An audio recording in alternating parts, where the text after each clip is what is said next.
and welcome. Wherever you're tuning in from, thank you so much for joining us. You're watching the approach and docking coverage of the AX-1 mission currently in progress.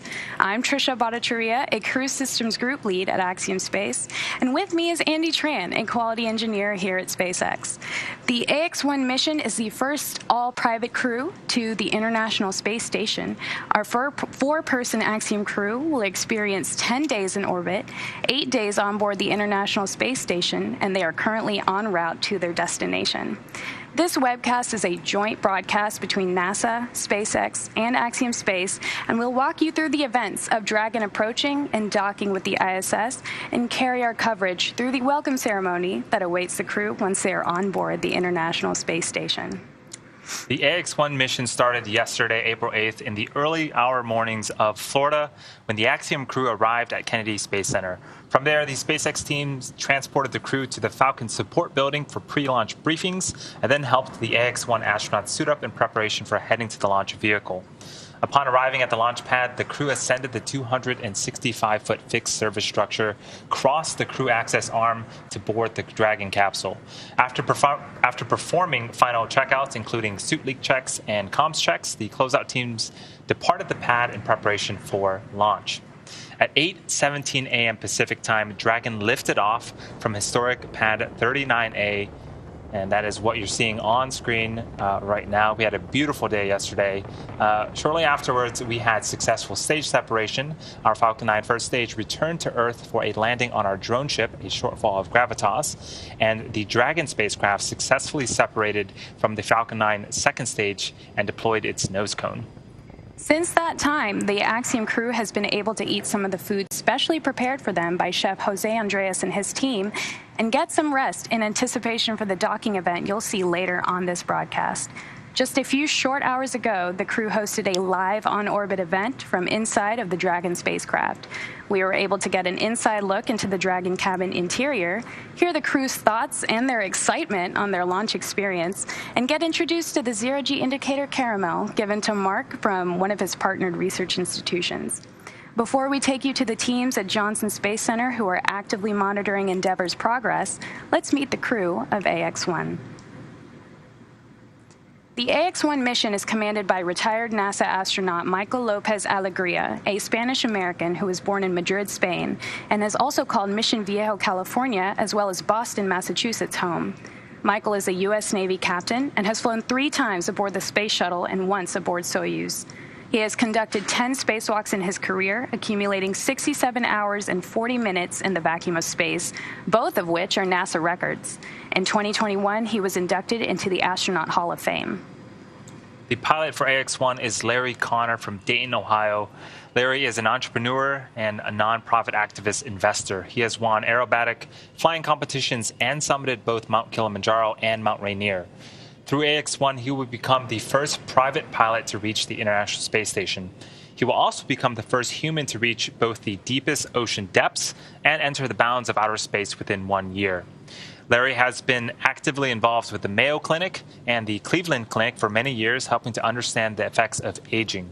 This mission will add a new dimension to several of these studies. Serving as Mission Specialist 1, Eitan Stiba is now the second Israeli ever to fly to space. Eitan served for more than 4 decades as a fighter pilot in the Israeli Air Force, where he received the Distinguished Aviator Medal, and today he is an impact investor and philanthropist. In collaboration with the Ramon Foundation, the Israel Space Agency, and the Ministry of Innovation, Science, and Technology, as well as the Ministry of Education, Stiba is flying to the ISS under the Rakia banner and the maxim, "There is no dream beyond reach." During his time on the ISS, Stiba will facilitate scientific experiments, educational outreach, as well as artistic activities. And completing our crew, Mark Pathy is an entrepreneur, investor, and philanthropist, as well as the mission specialist number 2 on this AX-1 mission.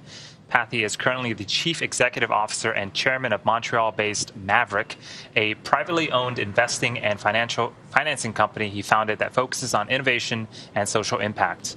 As a strong believer in the importance of philanthropy, Pathy is a member of the boards and executive committees of the Montreal Children's Hospital Foundation, Don LaRue, and the Pathy Family Foundation.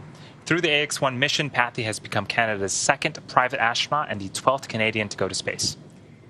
Yesterday, we had a beautiful launch. It was really picture-perfect conditions, blue skies, fluffy white clouds, and just, we couldn't really ask for anything better. The crew had an exciting launch time, and now they're on their journey to the ISS. So with that, let's head over to NASA's Dan Hewitt, who's joining us from JSC's Mission Control Room for a closer look at Dragon's flight to the International Space Station. Dan? Hey, thanks, Trish, and great to see you and Andy this morning, and welcome everybody as we get ready to go through the final phases of the approach and docking for the AX-1 mission. It's been about 18 hours and change so far since they lifted off. They've executed a series of burns to get them where they are, and we're just now getting into those final parts.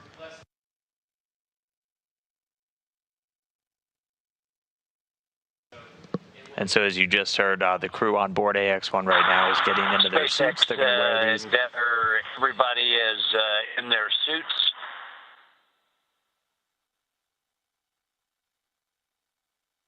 And sounds like they're in their suits.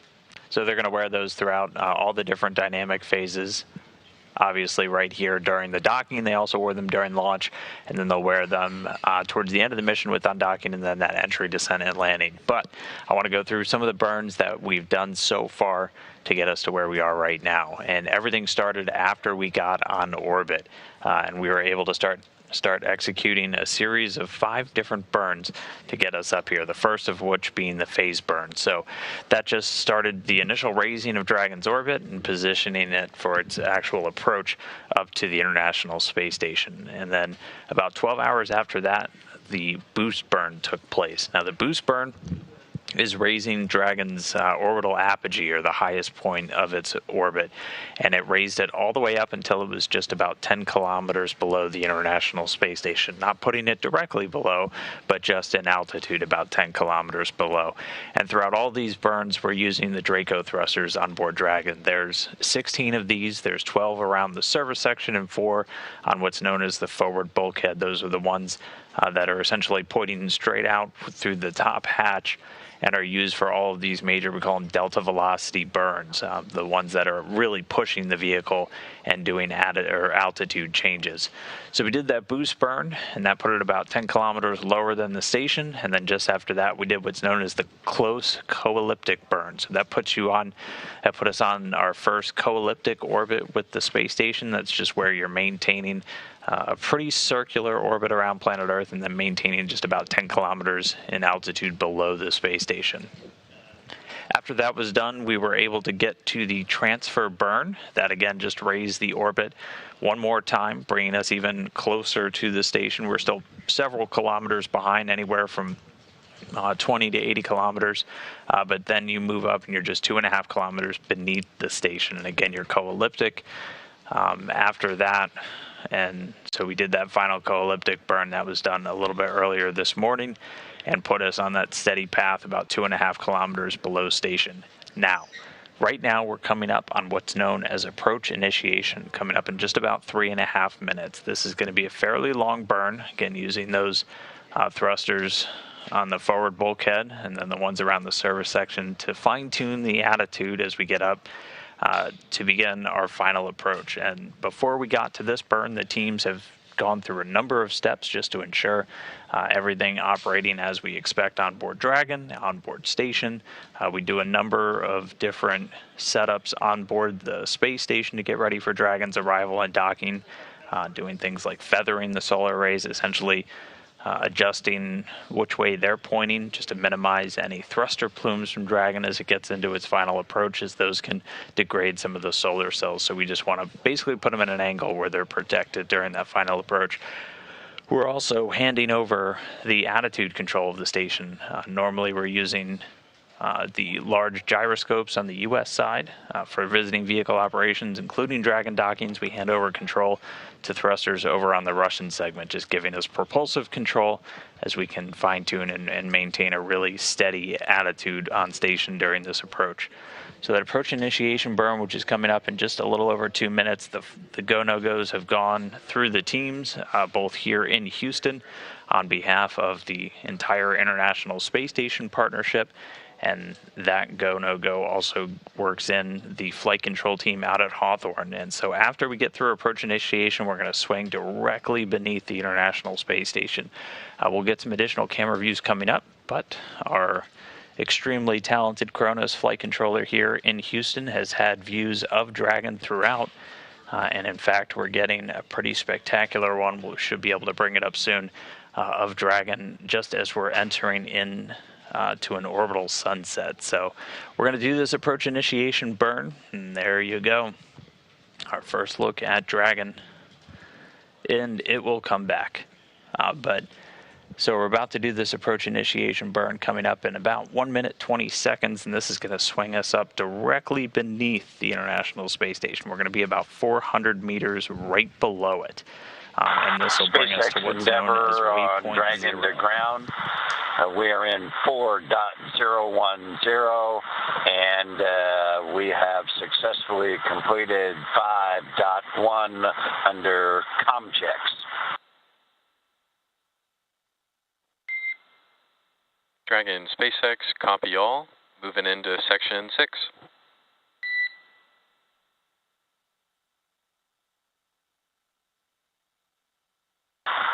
Moving into section 6. Getting our first views inside the capsule.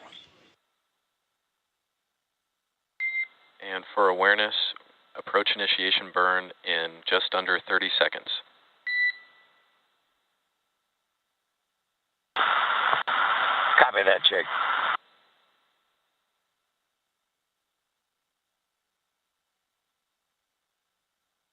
And so we're just 15 seconds away from this approach initiation burn. As you can see, the AX-1 crew suited up and in their seats. You're hearing the Commander Mike L.A. speak with the Corps down in Hawthorne, the crew operations and resources engineer, essentially the Capcom over there on the West Coast. And we have confirmation the AI burn, the approach initiation burn has begun.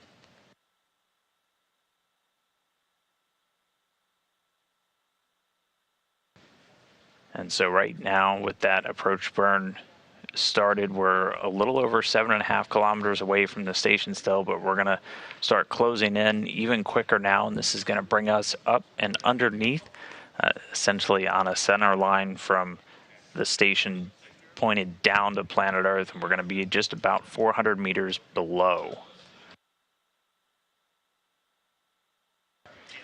With this approach initiation burn, we're also going to move Dragon inside of what's known as the approach ellipsoid, and that's an imaginary shape around the station. It's a three-dimensional oval about 4 kilometers wide, 2 kilometers tall, 2 kilometers thick, and just governs a lot of the visiting vehicle traffic around station. And so before any vehicles are allowed to move inside that approach ellipsoid, you obviously have to get the go from the station team prior to being in that approach ellipsoid, which you can see kind of the imaginary shapes drawn around the station here in the top left corner. The approach ellipsoid's that larger one. We're going to move inside that. Before we move inside that, vehicles are on what's known as a 24-hour free safe trajectory, essentially meaning if we were to lose complete control. 4.010 is complete, and we feel great.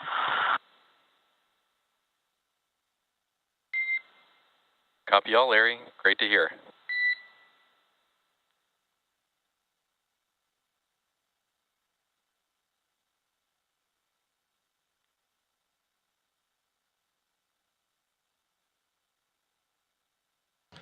All right, so good words there from our core up to the crew. The approach initiation burn was nominal, so burn went as it expected. And Dragon now on the right course SpaceX to get in closer Dragon to the ground. space station. At this time, we are go for suit leak checks in procedure 4.011. So copy all. We're good to go in 4.011 suit leak checks.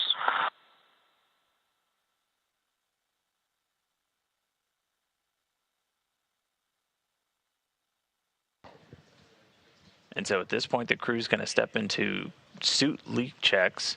As you can see, they still have their visors open while they're suited up and in their seats. The standard configuration is they'll have the suits themselves not fully sealed, so visors up.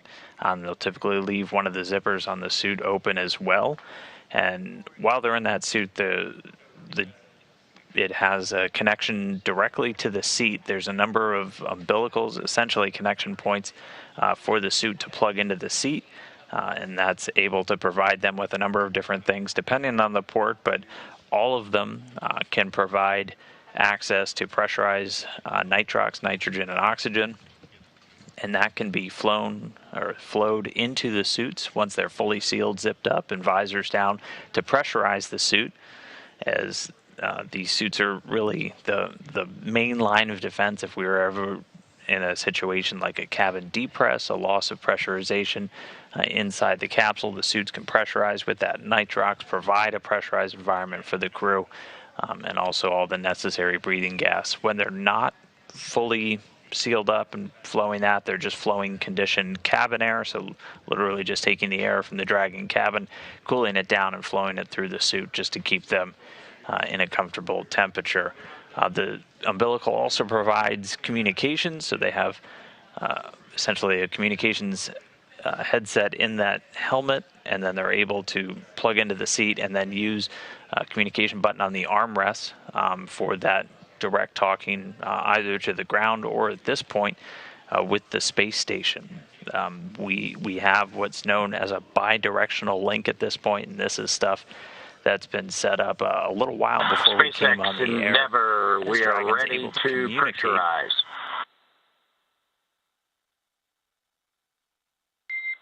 Dragon, SpaceX, go for suit pressurization.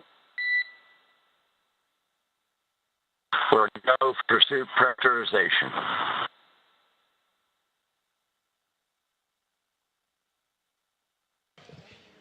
All right, so the AX-1 crew stepping through some suit leak checks now. So again, what they're going to do is they have the visors closed, the suits fully zipped, and they're going to pressurize them using that nitrox and then just run a leak check, ensure that you just have a stable pressure inside the suit. And we'll do these, and if you've been following since pre-launch, we've done these several times already. They'll do them on the ground as they're getting suited up. We did them once they were in Dragon on the launch pad, and we're going to do them again now. And then we'll do them several times at the end of the flight. Just essentially, before you get into the really dynamic phases of an operation, just do one additional check on the suits to make sure that they have good seals, good airflow, everything ready to go in case they are required. Leak checks are gonna be kind of a theme throughout the rest of today's operation. We'll be doing a lot of hatch leak checks following that docking to the space station before we get the hatches open. So you're gonna hear those a couple of times. But the crew stepping through those leak checks now.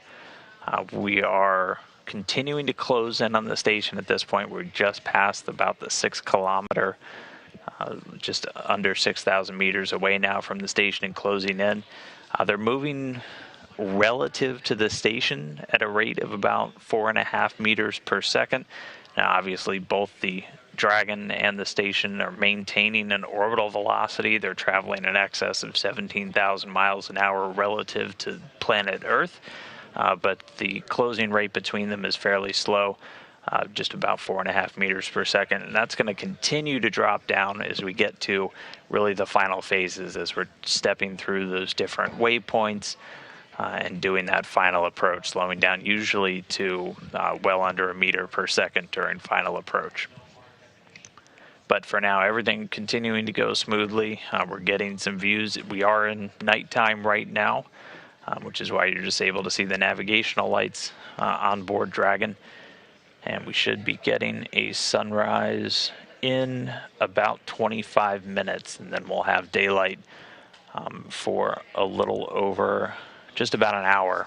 So we should end up having docking at nighttime, unfortunately, but by that point we'll be close enough in that lights on Dragon and on station should give us some views of the capsule during final approach. So we're just about 38 minutes away from our arrival at that first waypoint. We're going to step through 3 different waypoints during this final approach to the station. The first one's going to be waypoint 0, and it's located just 400 meters directly below the space station, so we'll be inside that approach ellipsoid, but still outside what's known as the keep out sphere. That's just the final SpaceX Endeavor, 4 good suit leak checks. Copy all, Larry. We see the same. 4 good leak checks.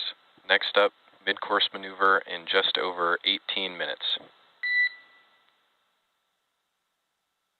Copy that, Jake. Thanks.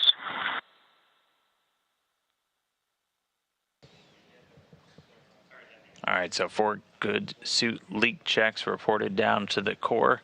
So at this point, they'll be able to open visors back up and no longer running that pressurized nitrox into the suits, just cycling conditioned cabin air through just to maintain a nice, comfortable temperature as they go through the final stages of the approach. You heard we're about 18 minutes away from what's known as the mid-course burn. This is just a correction burn that's done on that approach to waypoint 0. All of this flight is done autonomously. Dragon has 3 redundant flight computers that are constantly calculating its positioning relative to the station, using a couple of different navigational assets, and it's constantly adjusting its approach, its timing for these burns, how long these burns last, just constantly recalculating. And it's been doing this since it got on orbit. That's why we'll typically get a rough timeline of when we expect these events to happen, but they just adjust in real time by seconds, by minutes, just depending on where the vehicle is. During this approach to station, Dragon's able to use a number of different navigational assets on board the spacecraft. One of the big milestones we got through a little bit earlier, a little over an hour ago, was known as Rendezvous Complete, which just essentially means our far field, our far away rendezvous is finished, and we're getting into what's known as proximity operations as we start to use the different systems on board Dragon to actively track relative to the station. And it's able to use GPS sensors, their processors and receivers on board the station that are able to communicate with the GPS on board Dragon, as it has several redundant sensors around the outside for that communication. So using that relative GPS, Dragon also has what's known as the Dragon Eye that's going to get used during the final stages of the approach and the flight in. Again, all this done autonomously, but that Dragon Eye using a laser rangefinder just to essentially bounce lasers off retro reflectors on board the station to give itself updated timings or updated distances, closing rates, things like that during that approach. Dragon also has star trackers, and they are what they sound like, using specialized cameras to map its relative position based on the stars it picks up in the night sky. Also using some inertial measurement units, which use accelerometers and gyroscopes to essentially do inertial mapping of Dragon's position. And so all of these are working in concert for it to constantly calculate its attitude, its relative position to the space station, where it needs to be for docking, when it needs to do these burns, and just constantly updating itself in real time. So right now, though, we are just under 15 minutes away from that mid-course burn, and then that's going to fine-tune our approach to what's known as waypoint 0, which we're about 34.5 minutes until we hit that. There's going to be 3 waypoints on the final approach to station, and we can either stop and hold at these waypoints, or if the teams give the go beforehand, they can just proceed through the waypoint on to the next one. And so waypoint 0 is going to put us just 400 meters directly below the station. And so on board Expedition 67 astronaut Rajachari, who's in the station's cupola right now monitoring, he's going to be able to essentially look straight down at the Crew Dragon Endeavor. After we pause at waypoint 0, since we're going to the zenith or the space-facing port today, Dragon's going to execute a maneuver to essentially fly 180 degrees around station. It's going to fly all the way to essentially the top part of station, just above it, between it and the vastness of outer space. And it's going to pause at what's known as waypoint 1. And when we're at waypoint 1, we're about 220 meters away from station, so we're still outside that second imaginary checkpoint known as the keep out sphere, which is a sphere around the station with a 200-meter radius. And then, same as waypoint 0, we do a go, no-go right before we get to waypoint 1, and if the teams are go to proceed, we can essentially hit waypoint 1 and then continue right through. And that will bring us inside the keep out sphere. And this graphic will show you what our approach is going to be like. As again, we're going to the top side, the top port on station. We call it the zenith facing, or the space facing port over on node 2. So we're going to get through waypoint 0, swing up to waypoint 1, and pause just outside the keep out sphere. And then once the teams get the go, they'll continue in. And we will stop again at what's known as waypoint 2. And that's just 20 meters away from that docking port. And so that one we will typically hold at just to do final checks, final adjustments. Again, at this point, the station will be under thruster attitude control. And then Dragon, once it gets the go, will proceed in from waypoint 2, again, flying autonomously for that slow approach until we hit contact and capture. And it's going to be docking to one of the 2 international docking adapters we have on board the station. One of them currently occupied by another Dragon, Crew Dragon Endurance, which carried the Crew 3 astronauts to the station last fall. We're going to be going to the top one, International Docking Adapter number 3, on the top port of the Harmony module. Now, after they make that initial contact and capture, a couple of different steps have to happen before we get to what we call docking complete.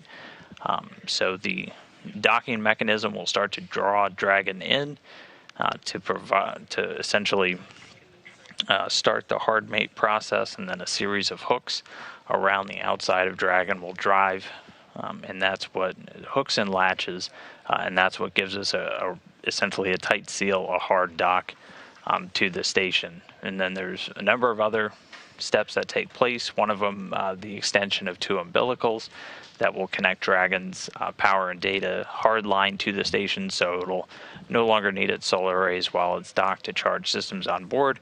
It's just able to be fed power through the station. Also, giving it that hardline connection for data and communications through station. We have essentially a wireless connection right now through something known as C2V2. It's the Common Communications for Visiting Vehicles. And this is what we use with visiting spacecraft to essentially enable spacecraft to spacecraft communication. So you might hear reference to the big loop by the different either the flight control teams or the astronauts on board Dragon and station right now. And that is just tying in all of our different communication loops. We operate on what's known as Dragon to Grounds for talking directly to Dragon, and then Space to Grounds for talking directly to Space Station. And then when we take the big loop, we tie them all together into one. And so that way, anytime somebody's speaking either on Dragon or on station or on the ground, they're all able to hear each other and talk to each other at the same time. So you have this constant two-way communication between all the different groups involved in these integrated operations. And so we use that C2V2, that Common Communications for Visiting Vehicle link, to establish that not only gives us the audio communications, but it also enables Dragon commanding through the station, both for operators here on the ground, like the team out at SpaceX Hawthorne, or also the crew on board station. As said a couple of times, all of this flight is done autonomously, but we have the ability to manually override, to manually take control, to manually issue abort commands from several locations, primarily SpaceX Mission Control in Hawthorne, or the crew monitoring on board the space station, which today is Raja Chari of the Expedition 67 crew, the NASA astronaut. And so he's able to essentially monitor data from Dragon, but can also send commands to it if required. We also use C2V2 for that relative GPS navigation that I was talking about. We have GPS sensors and receivers on Dragon, and then a GPS system on board station, and those two passing data back and forth to help with Dragon's relative navigation, just its navigation during these burns and its approach to the space station. So that was one of the major checkpoints that started integrated operations, was getting that command link set up, and that was done successfully a little over an hour ago. And so we've already been hearing communications on the big loop, and we know that the crew has been able to verify their command paths, and we're just continuing to follow along now with this approach. We're about 8 minutes away from that mid-course burn, and that will just fine-tune our approach up to waypoint 0. The teams here will do a go, no-go for approach, or basically flight through that waypoint about 10 minutes before we're scheduled to arrive.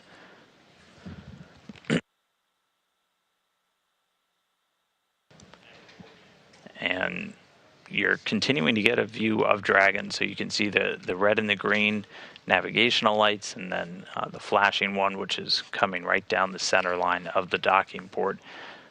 Dragon's continuing to close in. We're just about 2.8 kilometers away, right now closing at a rate of about 3.2 meters per second, and it's going to continue until we hit just 400 meters in distance from the station. Again, we're going to be right underneath as we reach waypoint 0. We're going to be inside the approach ellipsoid in about 14 minutes from now, and then swinging up to waypoint 0, just 400 meters below the station, before we either pause there for a moment or continue right on and do that big swing, that about 180-degree flight up around into the top part of station, and that'll put us onto waypoint 1, which is on what's known as the docking axis, essentially meaning you're lined up directly with the port that you're going to be docking with.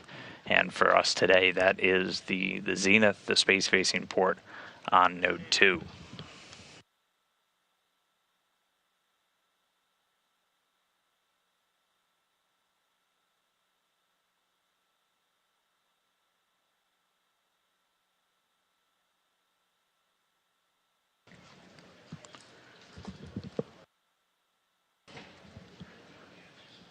And then if you're just joining, you're still getting a live look at Dragon.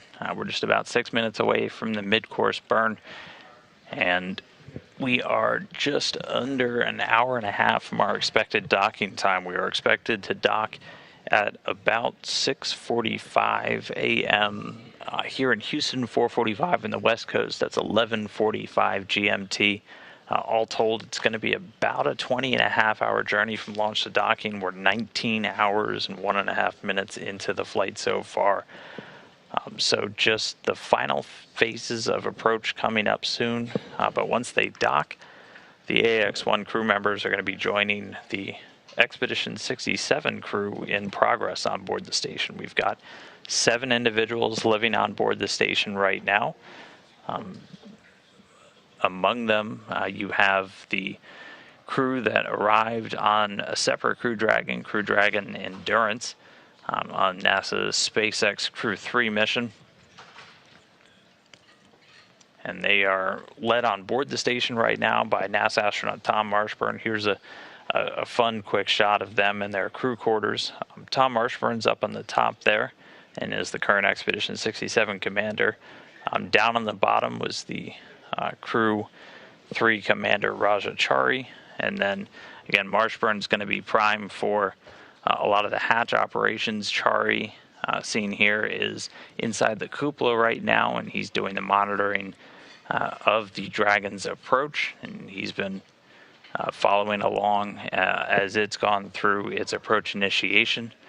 Also on board of Crew 3 was the NASA astronaut Kayla Barron, making her first flight into space along with Chari.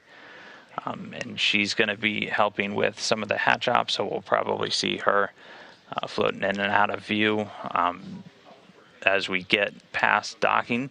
And then also on the Crew 3 mission from the European Space Agency was ESA astronaut Matthias Maurer, also making his first flight into space. And so that rounds out the Crew 3 crew that's on board.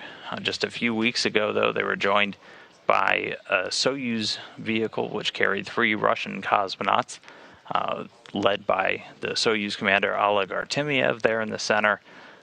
Making a return to the space station, he was joined by Denis Matiev and Sergei Korsakov. So we're going to see all 7 of those crew members when we get to our welcome ceremony later this morning as they get ready to welcome the AX-1 crew on board. And we expect that to take about 2 hours after docking until we get there. So after we dock to the space station, a couple of things will happen in parallel. On board the Dragon, the AX-1 crew will be able to get out of their seats, get out of their suits, and begin to configure the Dragon cabin for docked operations. There's a couple of steps they need to go through. One of the first things they do once we get the hatches open is to remove what's known as a LiO canister. It's lithium hydroxide. That's the system Dragon uses to scrub carbon dioxide from the vehicle during free flight. As after we get docked, not only power and data get integrated into the station, but the atmosphere gets integrated into station. And they'll be running what's known as an IMV, an intermodule ventilation duct. And that just helps provide positive flow to mix the atmosphere on board Dragon with the rest of the space station. So that's just a couple of the steps that we'll take after we get docked. While the crew on Dragon is getting out of their suits, the crew on station essentially starts stepping into steps to get the hatches open. NASA astronaut Tom Marshburn is going to be the primary one going through what's known as hatch and vestibule pressurization. We'll be opening a small valve on the hatch on the station side to flow atmosphere from station into that small space between the Dragon hatch and the station hatch.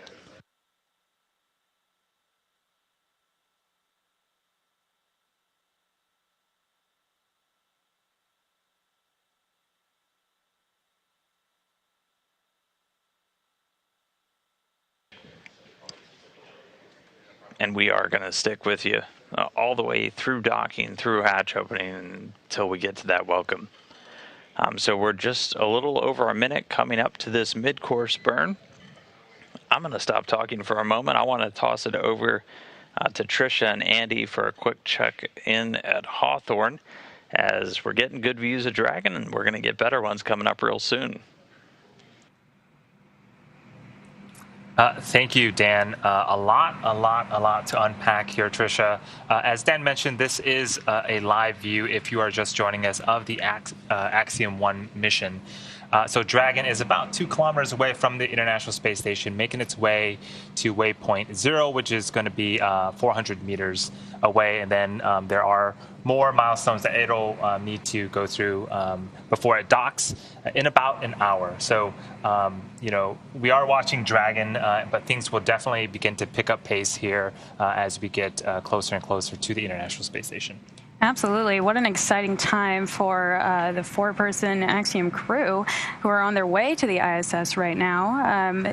For 3 of them, it's their first time experiencing something like this.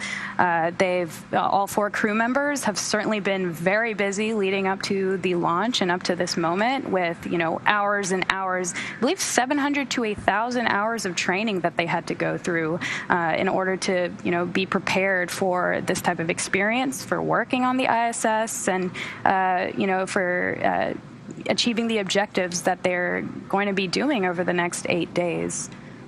Yeah, and if you have been following this mission since launch yesterday morning, we did have an on-orbit live event about 3 hours ago, and to quote Larry Connor, he had said that he tried eating a muffin, and things did not go as planned. So, despite the 700 to 1,000 hours of training, I think getting used to living and operating in a microgravity environment can be tricky. But the team has a ton of science ahead of them in the next 10 days or 9 days now. So right now, they're getting acclimated. They woke up about 4 hours ago, and so we saw shots inside of Dragon.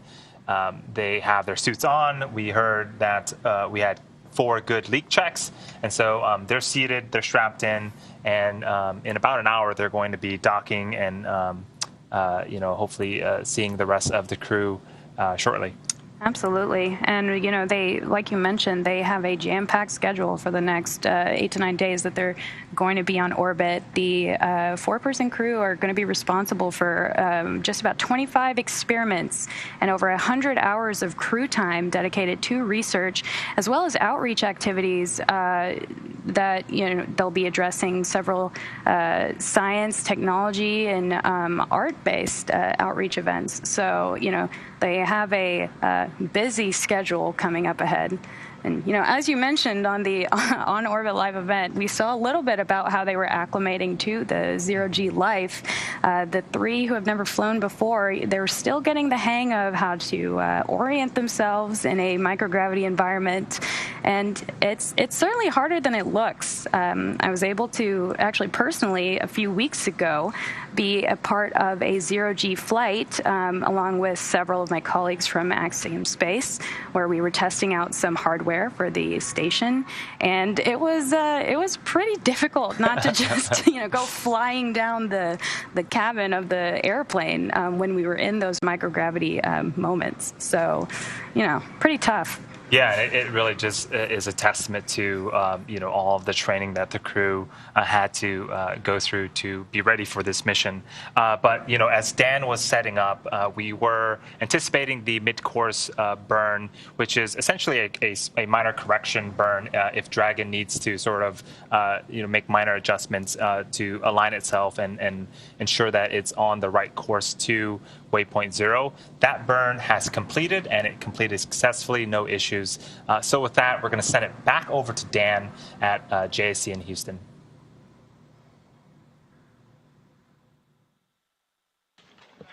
Hey, thanks, Andy and Trisha. So yeah, as Andy just said, we had a good mid-course maneuver. We heard that they have converged on waypoint 0, which is going to be our stop point. And this appears to be a view from Dragon closing in on the space station. They're just a little over a kilometer away and continuing to close in. They've slowed down to just about 1.7 meters per second, but we should be coming up on waypoint 0, moving them just 400 meters below the station in about 16 minutes.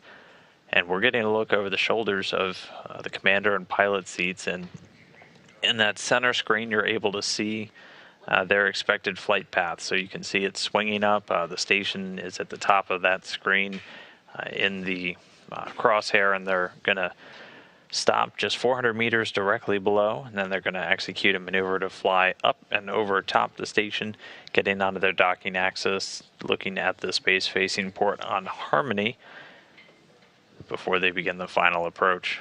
And now we'll go side by side, and we should be getting a sunrise in about a minute or so, so we'll see things start to light up. You can already see the station itself starting to enter into an orbital dawn, as both of these spacecraft right now are flying just over the southern part of the Pacific Ocean, about to begin a pass over South America.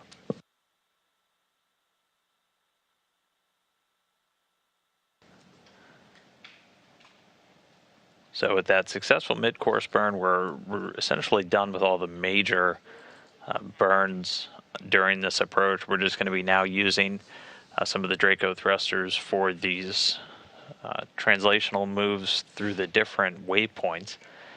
We've got 3 waypoints. We're going to go through waypoint 0, waypoint 1, and waypoint 2. 0 just 400 meters below the station, waypoint 1 220 meters directly above the docking port on the space-facing side, and then waypoint 2 just 20 meters away from docking. So they're going to continue to close in. We're essentially using all of the service section Draco thrusters at this point.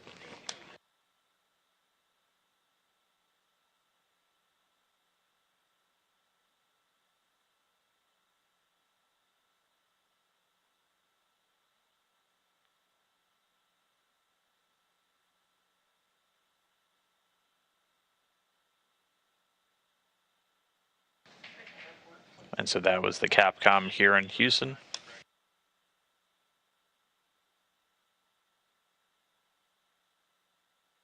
Capcom here in Houston, Scott Zagati giving the call up to the crew, again using what's called the big loop. So that's just all of our different communication loops, space to grounds to station and Dragon to grounds to Dragon, all tied together, allowing the team here in Houston, the team in Hawthorne, and the crew members on board station and Dragon all to talk with each other. And Scott was radioing up essentially the procedure that NASA astronaut Rajachari, who's doing the approach monitoring, is able to jump into. And he is standing by in the station's cupola, and he is able to monitor getting real-time data fed through that bidirectional link from Dragon to the space station. He's also able to send commands to the vehicle. So in addition to having that human oversight inside Dragon and on the ground in Hawthorne, you've got the station crew in the loop as well. But everything has proceeded very smoothly so far today with the automated rendezvous. And you heard we're less than a kilometer away, so Dragon at this point inside the approach ellipsoid. It's going to continue to approach. We got about 450 meters to go. We should get to waypoint 0 in just a hair under 13 minutes from now. And at this point, the teams are going to start doing their go, no goes for each of the different waypoints. So again, we can get to these waypoints and we can pause if we need to either stop and make sure that the relative navigation is functioning, if we run into any issues with thrusters, any issues on station, or if everything continues to be green, we just continue right past these waypoints and we'll go from 0 to waypoint 1 pretty quickly.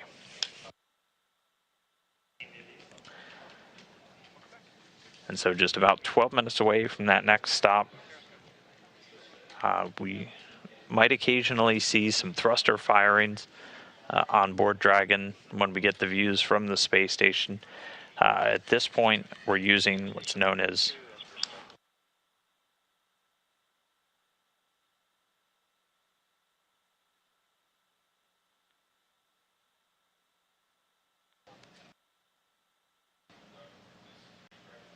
and that was Rajachari radioing down that the attitude of Dragon is as we expected. Again, Dragon controlling its attitude with a number of different sensors. One of the primary ones, just an inertial measurement unit, which uses accelerometers and gyroscopes to understand Dragon's relative position.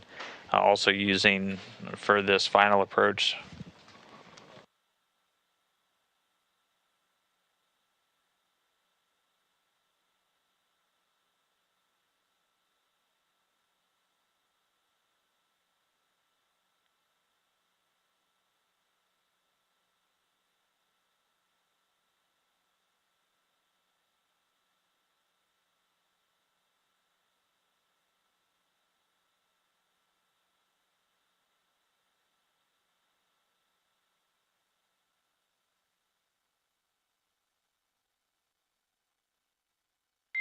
Dragon, SpaceX on Dragon to ground, comm check.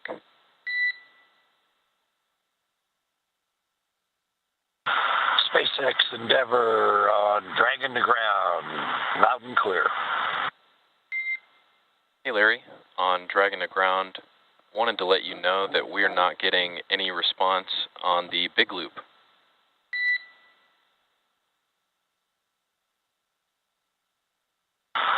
Jake, understood, and we'll investigate at our end.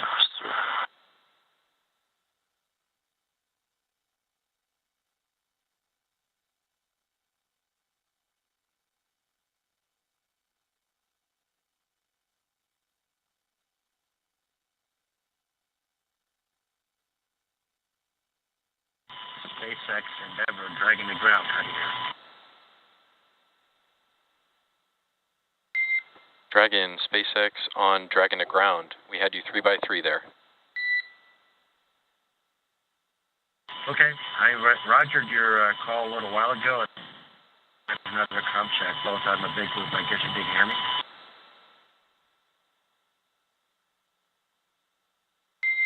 Okay, copy all. We've got you on Dragon to ground. Recommend another comm check on the big loop.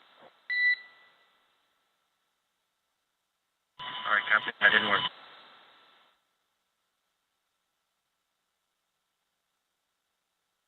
SpaceX Endeavour on Dragon. Sorry, on the big loop. How do you hear?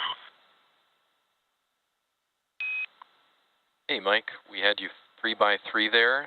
Not sure if you did anything differently, but that seemed to work. I don't think I did, but I'm glad it's working now.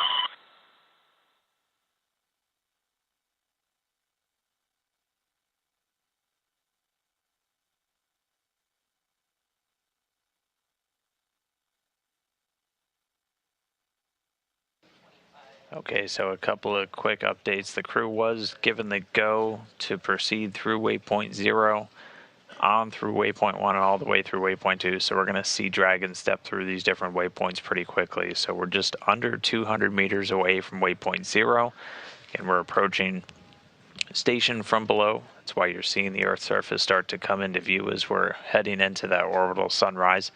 Dragon right now about 570 meters in closing. We're about 8 minutes away, a little less than 8 minutes at this point until we hit waypoint 0. It's going to autonomously proceed through waypoint 0, and it's going to execute kind of a mini fly-around maneuver, so swinging about 180 degrees from the bottom of station all the way up top, and that's going to put it onto the docking axis, lined up with that docking adapter on the space-facing side of the Node 2 module.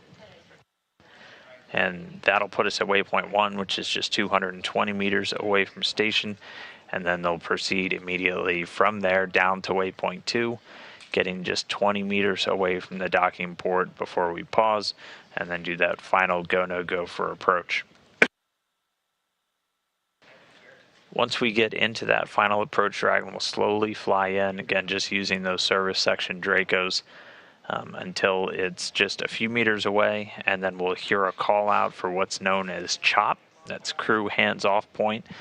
That's essentially just giving the crew a heads up not to initiate any manual aborts or try any manual control, because at that point, that close in, everything has to be done automated by the computer itself on board Dragon. So you'll hear CHOP call out just a couple of seconds before we get contact and capture.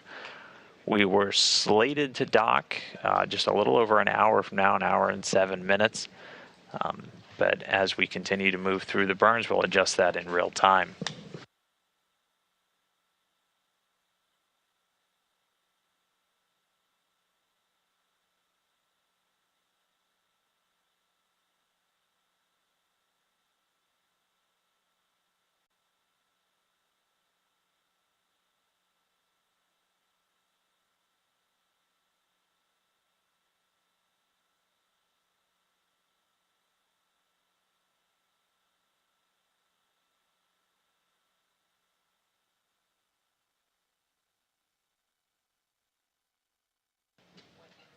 We are just 5 minutes, 45 seconds away from waypoint 0. And we're about to see South America passing beneath the Dragon spacecraft as it's just about to pass over Chile. We're fully into that orbital sunrise at this point. We're going to have good lighting for at least another 50 minutes until we enter into an orbital nighttime. And we're just 5 minutes away from waypoint 0, continuing to close in, just about 475 meters away from station. Again, during all of these maneuvers, we're using those Draco thrusters on board Dragon. We've got 16 of them around the vehicle. There's 4 in the forward bulkhead, which is what's looking directly at our camera right now. And as we get in closer, you'll be able to see those. They've got some larger expansion nozzles on them, and they're used for really the big pushing burns that Dragon executed over the last 19 hours to catch up to the space station. As they're now pointing directly at station, you can probably guess we're not using those for these maneuvers at this point. We're using instead the ones around Dragon's service section. So that's just around the bottom part of the capsule, still on the capsule, not on the trunk, which occupies the space typically called the service module on other spacecraft. All of these thrusters are built directly into the Dragon spacecraft itself. They're essentially around the same area that the really large Super Dracos are. Those are only used for abort scenarios on either on the pad or during ascent, and then as soon as we get on orbit, those get disabled for the remainder of the mission. So those are not going to be used for anything today or anything for the rest of the Crew Dragon Endeavor's flight. But we are using the service section Draco thrusters. Each one of these provides about 90 pounds force of thrust, so used for these only maneuvers in space in vacuum, but also attitude control during the final phases of reentry. They're in clusters of 3, so we got 4 clusters of 3 of these thrusters around the base of the capsule, and these are going to be used for attitude control, so just which way the vehicle's pointing, but then also for those translational moves. So we're going to be doing one of those in a little over 3 minutes after we get to waypoint 0. And we're going to see Dragon start to fly first out in front of the station, and then eventually swinging just up over top until we get to waypoint 2. We're just 430 meters away. So again, we're just about 3 minutes away from waypoint 0. And again, Dragon has a couple of tools available to it for this approach, for its navigation. When we establish that bidirectional communication, we're able to establish what's known as relative GPS. So you have basically a GPS system on Dragon talking to a GPS system on board the station, trading their relative state data, as that provides the Dragon flight computer data to fine-tune its maneuver. As we're getting in close now, we're going to start using some of the navigational elements on the very forward part of the Dragon spacecraft. These are covered up by the nose cone during ascent, and then one of the first things we do when we get the nose cone open is you reveal these sensors that are going to be used for the approach and docking. You've got the Dragon Eye, which is uses what's commonly known as a LiDAR system, basically using lasers that bounce off of reflective points on station to give distance data, range rate data, how quickly you're closing in. We're also able to use a thermal and an infrared camera. There is just a visible light camera on the very forward part of Dragon that will typically get some views. We got some views of the station from that earlier. That's not part of the actual navigation at all. That's just used for situational awareness. It can also be used should the crew have to take over manual control. That'll be one of the things feeding data into their manual control piloting software that's built into those displays, that anytime we get a look over the commander and the pilot's shoulder inside the capsule, you'll be able to see those displays, and they'll just have those up to monitor the approach, but then they can also use that should they need to take control and fly Dragon manually for any reason.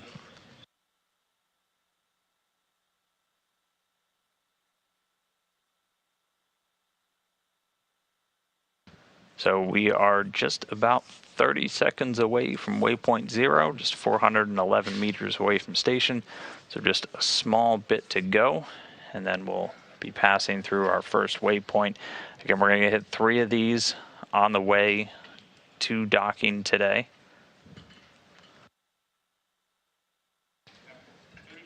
We're going to start with waypoint 0, swinging up to waypoint 1, just 220 meters away, and then eventually into waypoint 2, just 20 meters from the docking port. Meanwhile, preparations on the station continue. We've done a couple that I talked about earlier just to get ready for this approach. We do something called feathering the solar arrays. That's just essentially pointing them in a direction to minimize their surface area that's pointing towards Dragon. As Dragon does these thruster firings, you're essentially expelling some gases, some prop out into the vacuum of space, and that can leave residues on any sensitive surfaces. And so we just orient the solar arrays to basically show as little surface area as possible in the direction of these thruster firings, and just to minimize any residues getting on the solar cells. And this is standard for any visiting vehicle operation, and that's just one of the first steps that you take as you get into these final approaches. We've also transitioned the station's MCS motion control system. Station 2, Dragon attitude is as expected.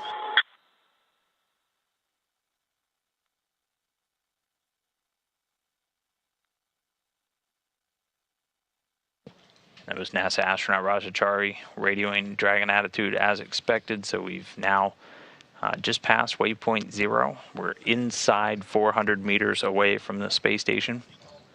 And at this point, we're going to see Dragon start to do a maneuver, taking it up out in front of the station and then up over top, heading up to waypoint 1. So it's going to essentially do a 180-degree swing around the station, going from directly beneath to directly above. It's going to line it Dragon, up with SpaceX on the big docking loop. adapter. Approach 0 in progress. Trajectory has converged on waypoint 1. Expect waypoint 1 arrival at approximately 1121 UTC.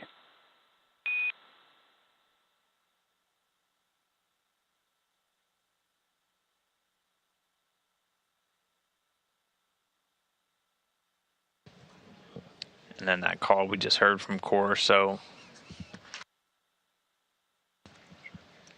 the trajectory has aligned on waypoint 1, and that's where we're headed next. That's that point right above the station. And we expect to be there in about 34 minutes from now.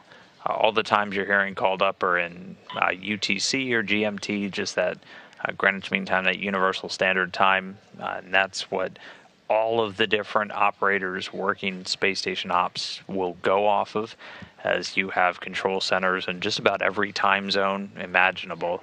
And so we use that UTC just to tie everybody's planning and tracking together. So we're about 34 minutes from waypoint 1 on Dragon to ground. Hey Dragon, we've got you on Dragon to ground.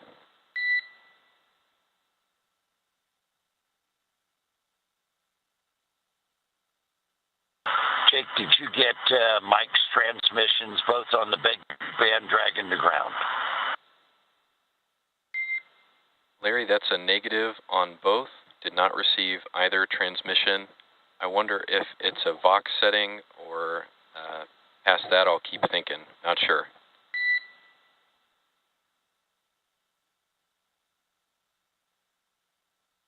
Thanks, we'll investigate on our end.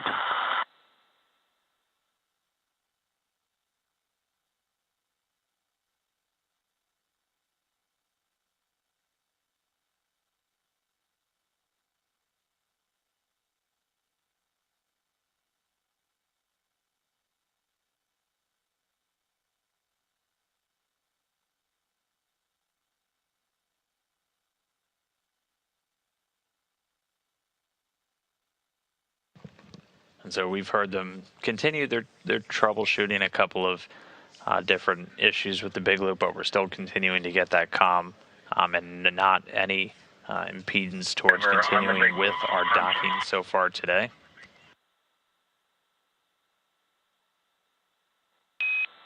Dragon, SpaceX, we got the last half of that call.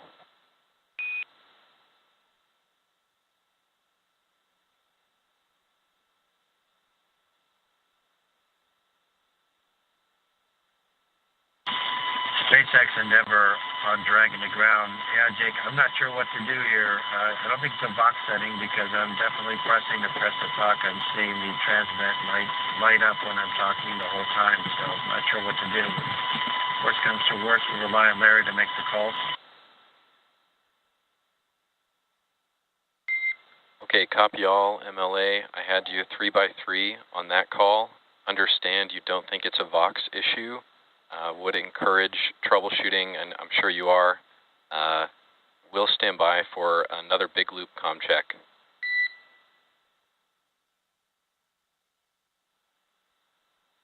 Roger that.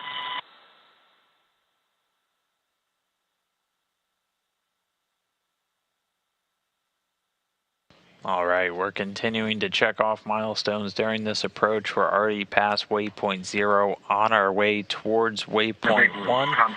Dragon continuing to fly as they continue to do a number of communication checks with the ground. We caught the second half of that call. Recommend pressing push to talk and waiting a few seconds before starting a call.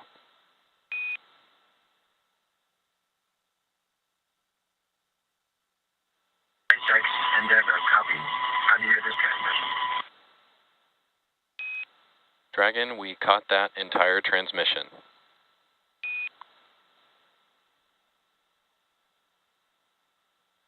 SpaceX Endeavor, copy. That'll be my new technique.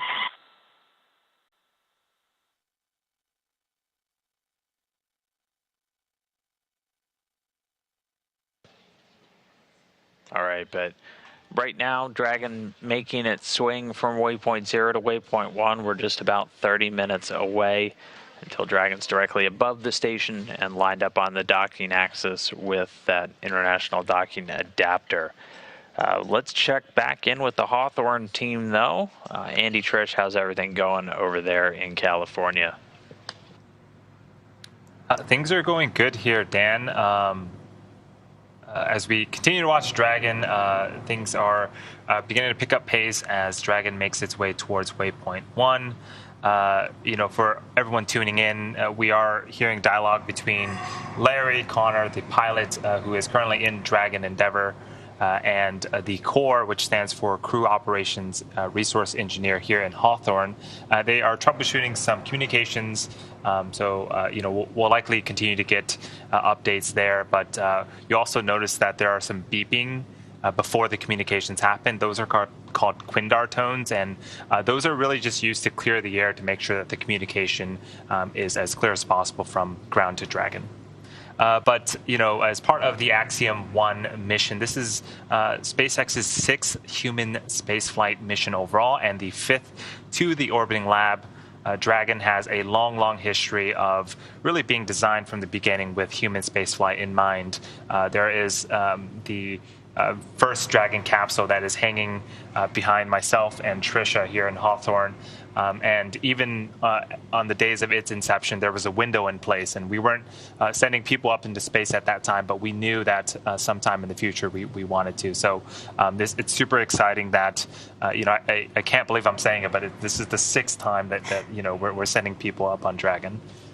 Yeah, that's certainly amazing. And if I understand correctly, that first Dragon capsule was sent up with cheese?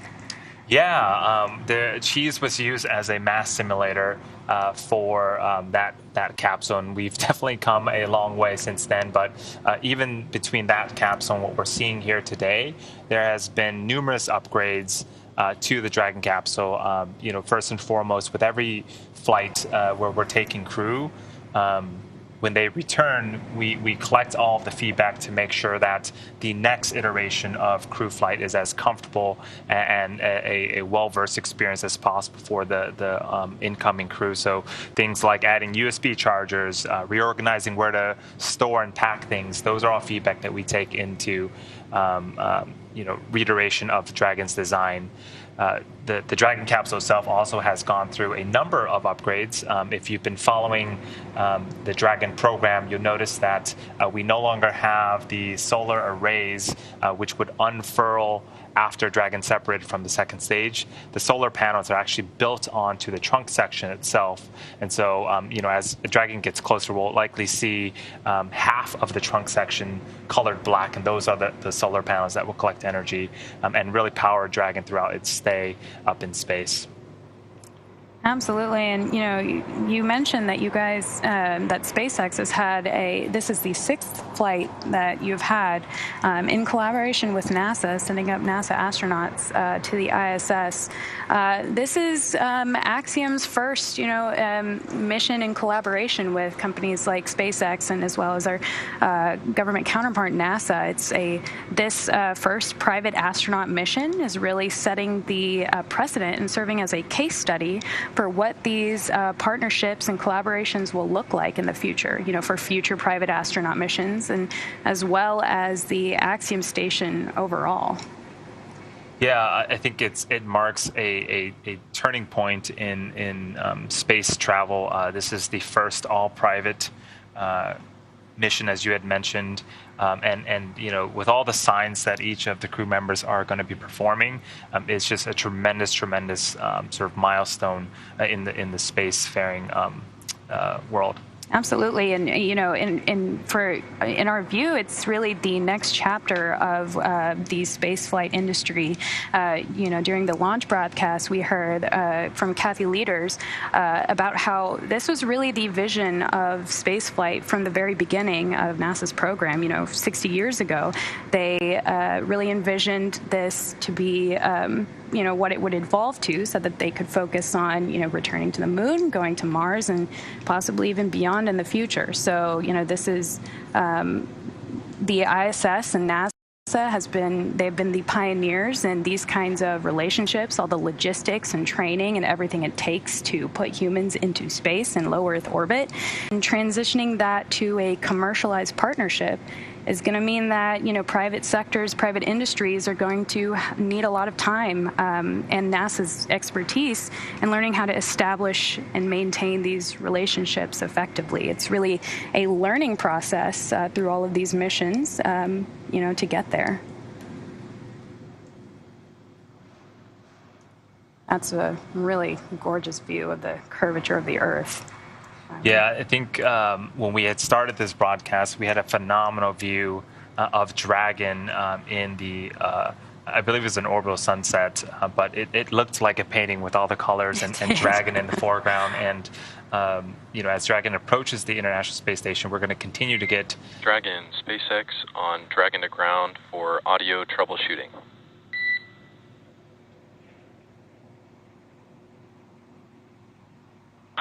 SpaceX Endeavour on Dragon to ground. Go ahead. Hey, Larry. Quick update. We are still seeing good Suit 2 telemetry via the pressure transducer. We don't suspect an umbilical issue, but we're hoping to gain some confidence in this comm method as we head towards waypoint 1. Hoping MLA can give one more comm check on the big loop using the press, wait a second or two, and then talk method.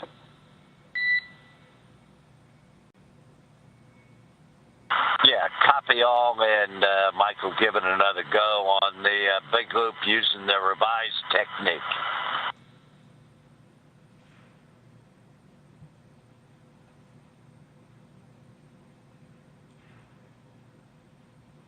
SpaceX Endeavour, comm check on the big loop.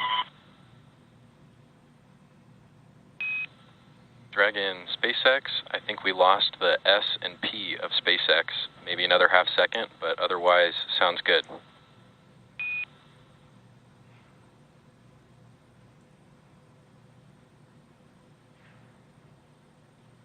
Okay, Jake, did you hear okay?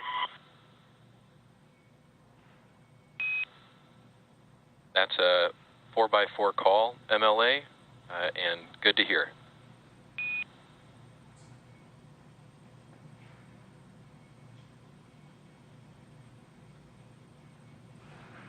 Copy up.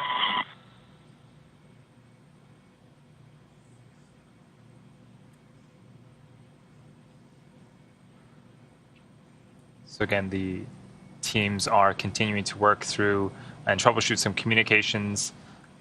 Looks like things are heading in the right direction. That, again, was both MLA, the commander, and Larry, the pilot, talking to the core here at Hawthorne. We talk about joint operations and all of the teams it takes to really get vehicles to the International Space Station safely.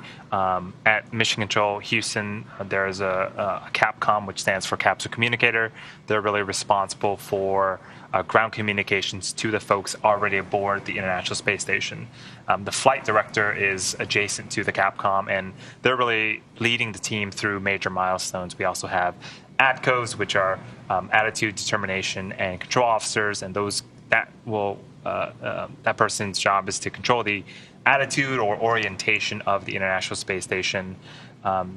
So a lot of parties working together to make sure that the crew and the capsule and the folks at the International Space Station are safe as we continue this docking procedure. Absolutely. And we also have in terms of Axiom, we also have our own, similar positions like that. Some of those positions include the Axiom operations lead. This is essentially the equivalent to the flight operations director. They're in charge of leading the Axiom's flight control team. And for the PAM missions, they're in charge of performing and managing the communication with the Axiom crew.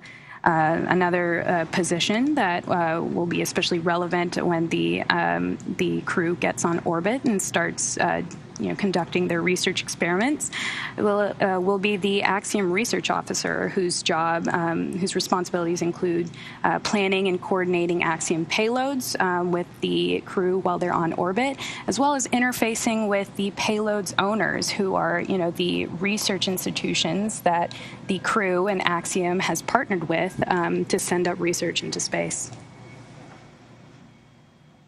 So on the right-hand side, we have a view over the shoulders of the commander MLA and Larry, the pilot, in the nifty SpaceX spacesuits. These are these are used for IVAs or intra-vehicular activities, really meant and designed for use inside of Dragon. They are really a sort of space system in and of itself. They are a one-piece design, so everything from the helmet to the gloves to the boots, they're all attached. The helmet is 3D printed, and as Dan was mentioning earlier, there is an umbilical on the right thigh that hooks up to each of the seats for the crew members, and in that umbilical will house communications for the astronauts to communicate to ground, as well as lines for nitrox, which again is a combination of nitrogen and oxygen, same stuff that you would see in scuba tanks. In the case of a depressurization event, the suits would inflate, and you would get a nice flow of nitrox through to make sure that the astronauts are safe and have a habitable environment. But for now, you see that the visors are up, and every time that we don or put on the spacesuits, we always run a leak check to make sure that, again, in case of an event where we're losing pressure, the astronauts would be safe. Beautiful shot there of the ISS on the right. So those suits, I mean, they look pretty cool, but they are, from what I understand, pretty comfortable for the crew. That nitrox line really serves to keep the crew comfortable and conditioned while they're wearing it, and it's pretty customized for each crew member. Yeah, we do take a lot of measurements to make sure that the suit itself is form-fitted. The chairs that they're sitting in are also able to be customized. There are different size buckets, small, medium, large, and the length of the armrest is also customizable. So comfort is definitely something that we take into mind when we are suiting up the team members. So this mission really is a mission of firsts. The four-person multinational crew includes Michael Lopez Alegria, the first person to command a mission as both a government astronaut and a private astronaut. Larry Connor, the first private astronaut pilot in spaceflight history. Eitan Stiba, the second Israeli astronaut and the first to live and work on the International Space Station. And Mark Pathy, who will become the 11th Canadian astronaut. It's also the first mission to the space station with all commercial providers, including the ride to space, the SpaceX Dragon launching on SpaceX Falcon 9 rocket. Certainly a very significant event for all of them and for the countries they're representing, and really for the global audience. It also breaks new training ground. The AX-1 astronauts are the first all-private crew to complete NASA's training flow. As I mentioned earlier, each AX-1 crew member completed between 700 and 1,000 hours of training in safety, health, ISS systems, launch site operations, and additional training for research and technology demonstrations, and for their payloads to prepare for the mission. It's also a very serious science and research-focused effort. More than 25 research investigations are planned during the mission, including some pretty cool Axiom Space managed experiments like the Tesserae prototype, which is, a self-assembling space habitat made out of robotic tiles, and the JAMS air purification demonstration, where they're looking into technology for things like air purification. All of these are very helpful and will definitely have implications for life on Earth. The crew members, the 3 crew members who are the first-time flyers, Larry, Mark, and Eitan, they also were able to curate their own research portfolios. They worked with several research institutions, hospitals, museums around the world to coordinate these experiments, and they'll also be able to host several science outreach and engagement activities while on orbit. Their research investigations range from biological studies, such as cells tied to help better understanding aging, to biomedical research on spine, cardiac, and brain health. Yeah, so on the right-hand side, you can see that the astronauts and crew members are interacting with the LCD screens. Those will give the crew a ton of information about the vehicle, things like altitude, which engines are firing, and right here, we just saw it, but we saw some plumes and bursts of the Draco thrusters on Dragon. So that view that was just up on screen, that is the International Space Station looking at Dragon as it approaches and continues to make its way towards waypoint 1, which is about 220 meters away from the International Space Station. So things continuing to look good there. This shot here is a view of Mission Control in Hawthorne.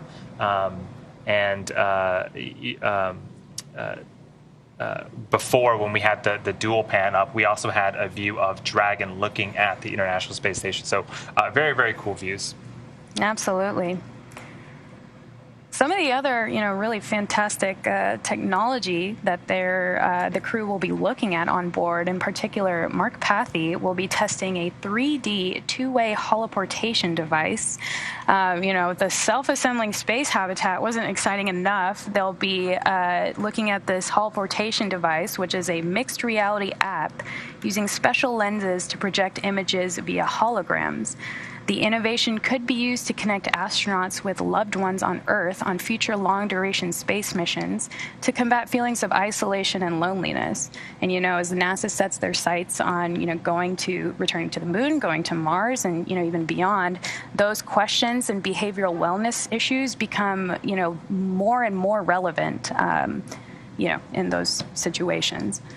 Yeah, it was super neat to read about all the science that's being done, specifically the Tesserae experiment, where you have these modules that can be packed and sent up to space nice and flat, and then in space they are self-assembling, which is sort of mind-blowing to think about. The crew is also partnering with the Trish Research Institute to study basically all the things that happen to your body when you're in a microgravity environment, and all that data is collected and returned back to Earth, and can be used for future science endeavors, which is super awesome that the crew's doing this. Absolutely, and I want to go back and touch on the that Tesserae experiment. You mentioned that you're able to pack it flat and then send it up into space, where it's then self-assembling essentially.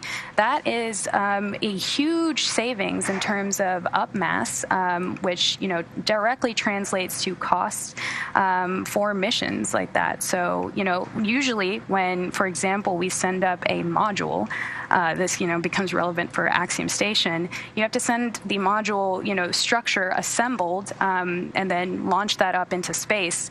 But with technology like the self-assembling robotic tiles, the Tesserae experiment, you could potentially send that flat, save a lot of space and a lot of mass, and then have that assembled in orbit by itself, which saves also a lot of crew time when talking about outfitting modules in space.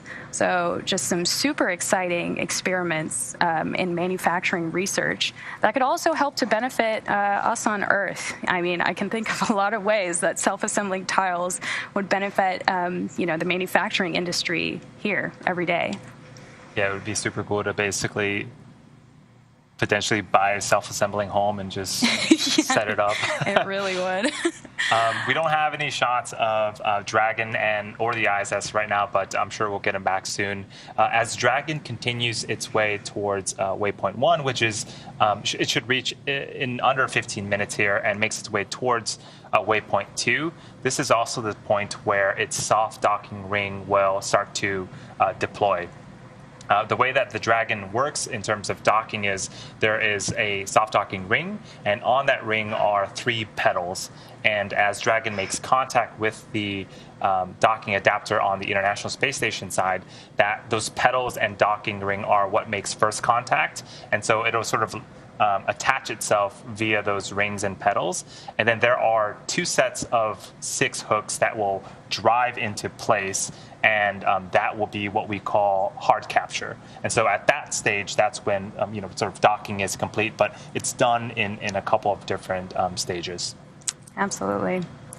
And, so sorry, we might hear the call out that that procedure has started. So Trisha and I will definitely be listening in for that. Yeah, we certainly will be.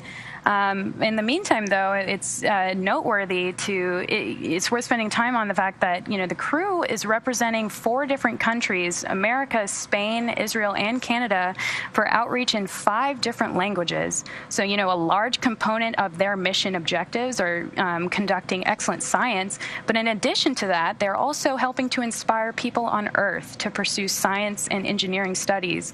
The crew represents, as I mentioned earlier, 4 countries and will be completing outreach experiments and events in 5 languages, specifically Spanish, Hebrew, French, English, and Arabic, which just helps to contribute to expanding efforts to connecting with more people around the world.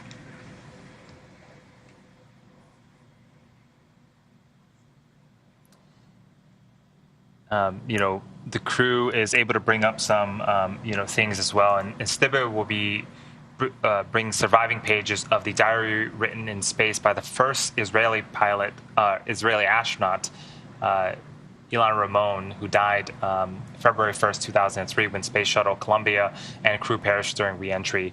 He will also bring a painting created by Ramon's daughter and a song written by his son.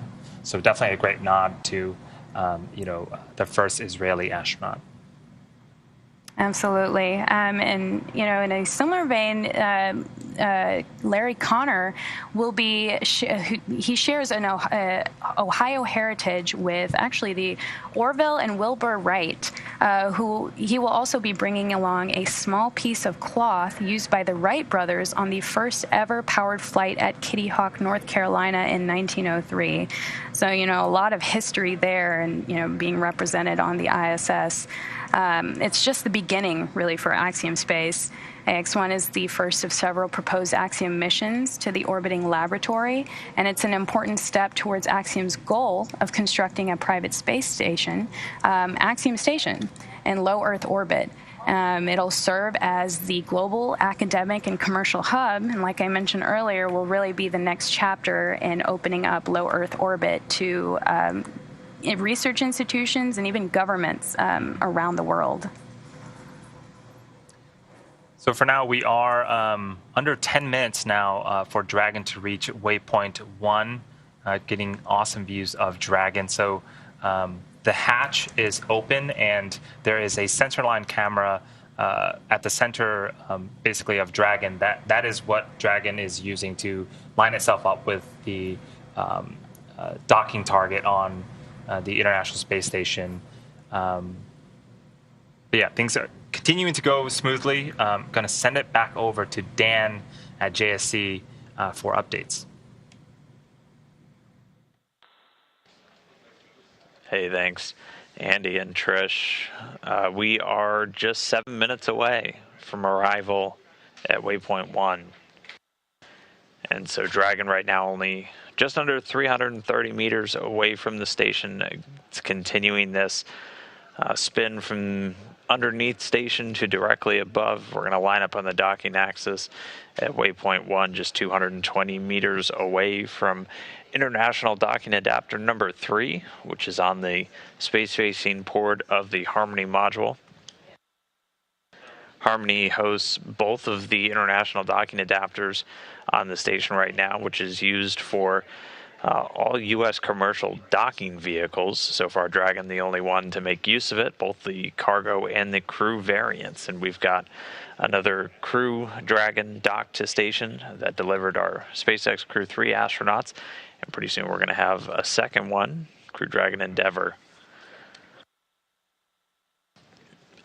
So in just about 6 minutes, we'll hit waypoint 1, and then we're going to continue on in from there. The team's already getting the go to continue into waypoint 2.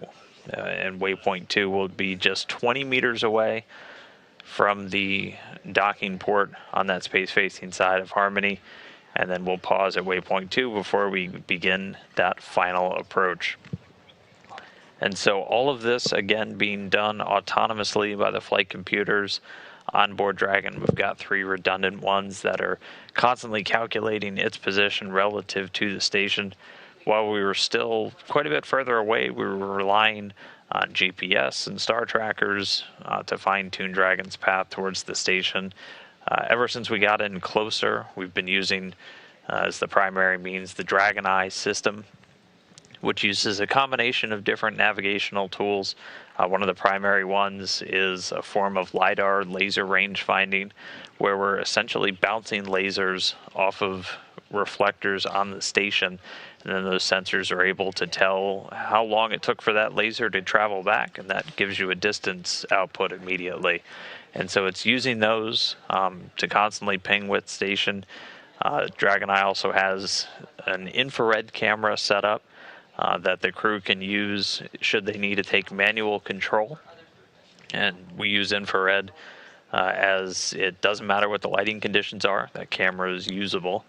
So even if we're in a complete orbital nighttime, the crew could use that camera.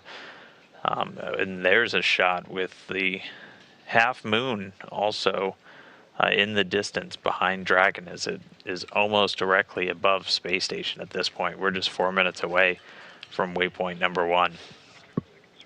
And as Andy said, there's a couple of additional cameras on Dragon. There's 2 pointing directly out of that top hatch. There's a centerline camera and one that's just known as a media camera, just giving us additional views of space station from Dragon, not used at all in the actual guidance and navigation control, but just something that we get to use to bring you along for the ride. And also, importantly, just gives additional situational awareness for teams on just relative positioning of Dragon. But we've not had any issues so far with our approach. We're just about 3.5 minutes from waypoint 1. We don't have video from the space station right now. Unfortunately, we are going to have a couple of gaps just as we get into the really interesting phases as Dragon gets in close, but we'll get that video back pretty quickly. We have all of that signal coming down from station through those TDRS, the tracking data and relay satellites. Every once in a while, the antennas that point towards those satellites might get blocked by some piece of station structure, and that can cause the dropouts, or when we're just out of the range of the satellites themselves, we'll usually do what's known as a handover as we just transition between the different TDRS satellites. But we'll have a little bit of blockage during the final approach phases, but we should have good views of Dragon during that docking portion. Dragon, SpaceX on the big loop. We're 2 minutes out from waypoint 1. Approach 1 and soft capture ring extension will begin shortly. Dragon will continue approach to waypoint 2. As a reminder, manual impulsive retreat recovery is not permitted.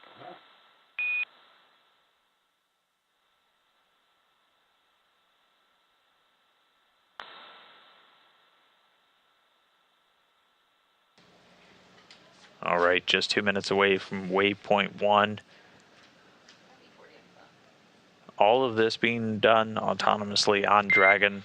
We've got Dragon, a couple of SpaceX additional on Dragon to backstops ground. if needed. For your awareness, we did not get a readback on the big loop if one was provided.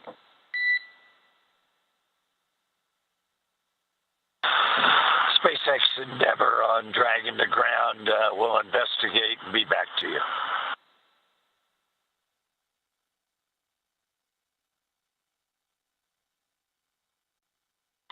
SpaceX Endeavor, Dragon. We're about 90 seconds Jake, away. One was provided a response, that is, and I waited probably 2, maybe 3 seconds after keying the mic to start speaking, so I'm not sure what else to do.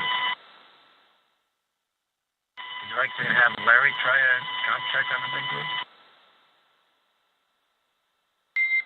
Copy all, MLA. We had you 3x3 there on Dragon to ground. Good suggestion for Larry to try the big loop. We'll stand by.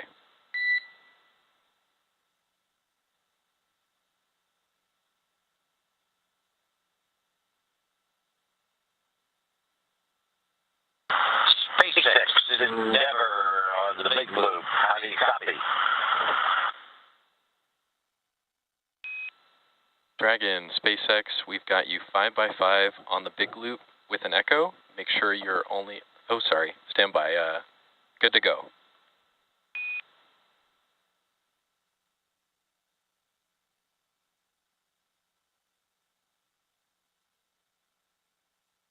SpaceX Endeavor Dragon to ground. I think we'll let Larry be the key transmitter on the big loop, and I'll switch to Dragon to ground.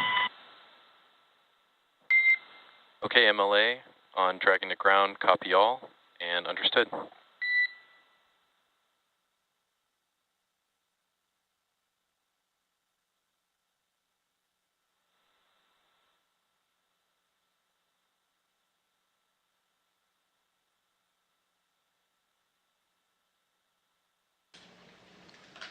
All right, so at this moment, while they were conducting those kind of final comp checks, again, we've been troubleshooting a few issues with the spacecraft commander, Mike L.A., to be able to talk on the big loop. But Dragon and station Pilot SpaceX Larry on the big Connor loop. not having Expect any issues. reconfiguration of the C2V2 link shortly.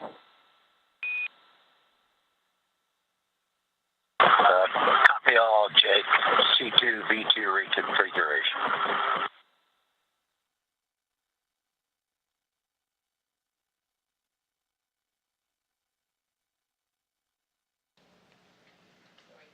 And so they're going to reconfigure Station on C2V2, two, that's the Dragon, is common that expected communications attitude? for visiting vehicles. Copy, thanks, Tom.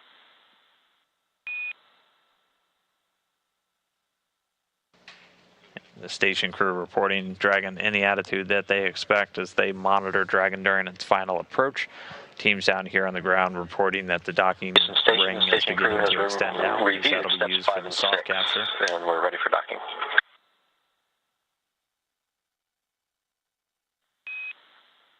Copy that, Tom. Ready for docking.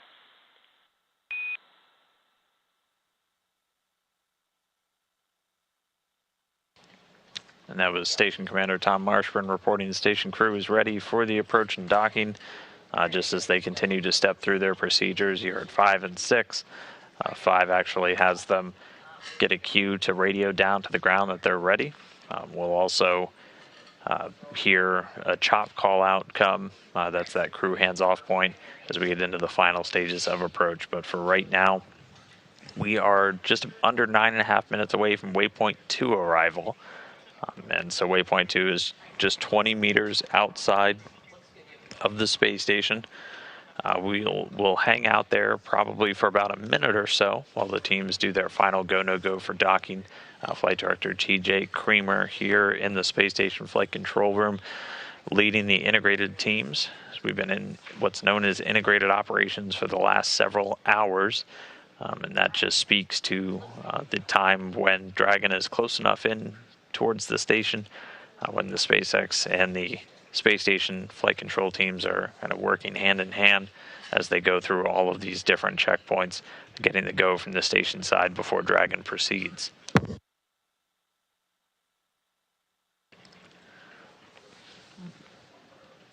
And so the docking ring on Dragon is beginning to extend. That's going to be used for that initial contact and capture. Andy gave a really great description. There's 3 pedals on the docking ring on Dragon that are basically going to guide it in for that first capture moment with a passive system on the station side in that international docking adapter. After that docking ring then gets retracted, that'll bring Dragon close enough in to enable a series of 12 hooks. That'll give us a hard mate. After that point, we can continue with a couple of the other post-docking activities, like extending an umbilical that's going to integrate hardline communications data and power between Dragon and the space station.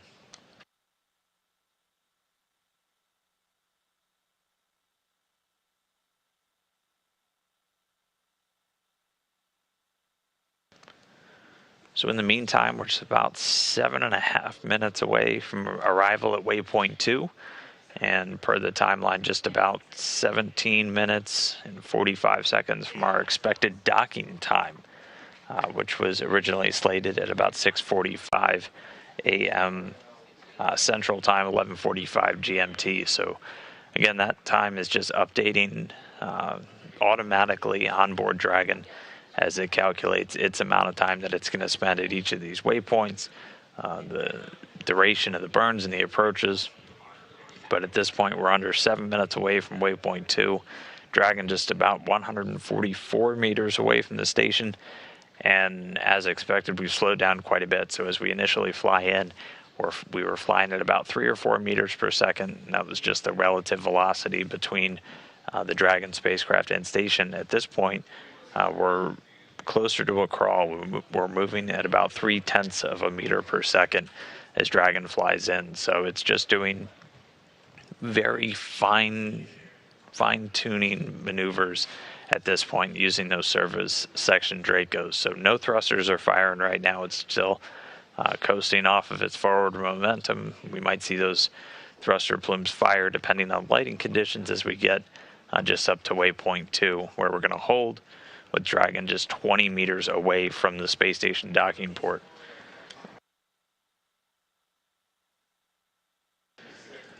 And there you can see some of those thruster firings now as the lighting conditions do change. Again, at this point, we're just using the service section Dracos. So they're around kind of the base of the capsule portion. There's 12 of them in total in 4 clusters of 3. And those are all being fired automatically. Dragon calculating its path in using the Dragon Eye at this point, bouncing lasers off the space station to see exactly how far away it is, what its range rate, how quickly it's flying in, and then adjusting in real time using those Dracos.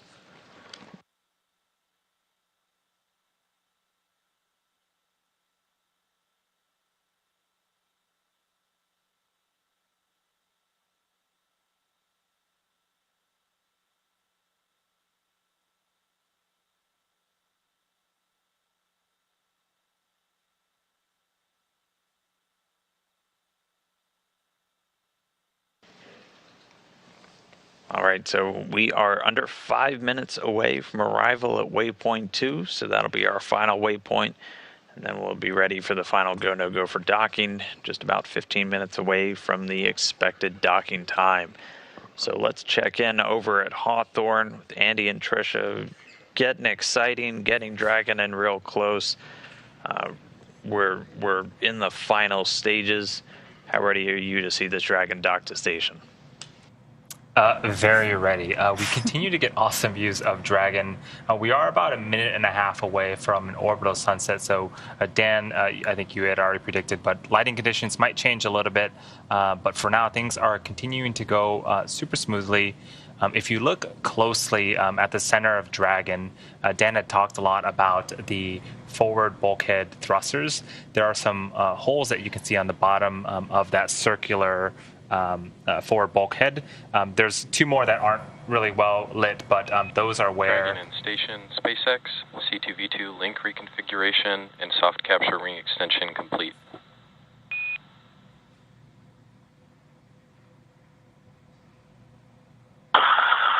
SpaceX, Endeavor, copy all.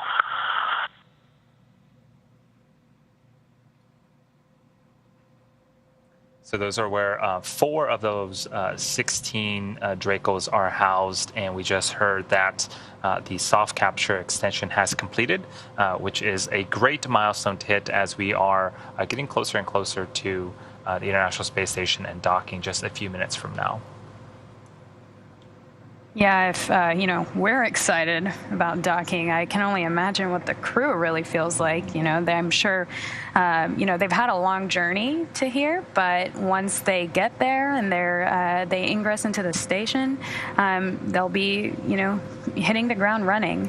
We talked a little bit earlier about the volume of science experiments that they'll be completing while on orbit. Let's talk a little bit more in detail of what the 3 first-time flyers are bringing to the station. So first off, our AX-1 mission pilot, Larry Connor, has partnered with several research institutions across the U.S. to study aging, heart, and brain health. He'll be a participant in studies as well on heart function and brain and spine health. He will participate in tests and MRIs before and after the mission to really test the effects of microgravity exposure on the human body. He will also conduct cell cultures in space. He was specifically trained for this, to be able to handle these cells while on orbit. And he'll be studying how the aged cells respond to the microgravity and radiation of space as stressors as well. Next, our mission specialist 1, Eitan Stiba, is conducting a variety of studies selected from across Israel in partnership with the Ramon Foundation and the Israel Space Agency. He will be monitoring eye health, cognitive performance, and stress while in space.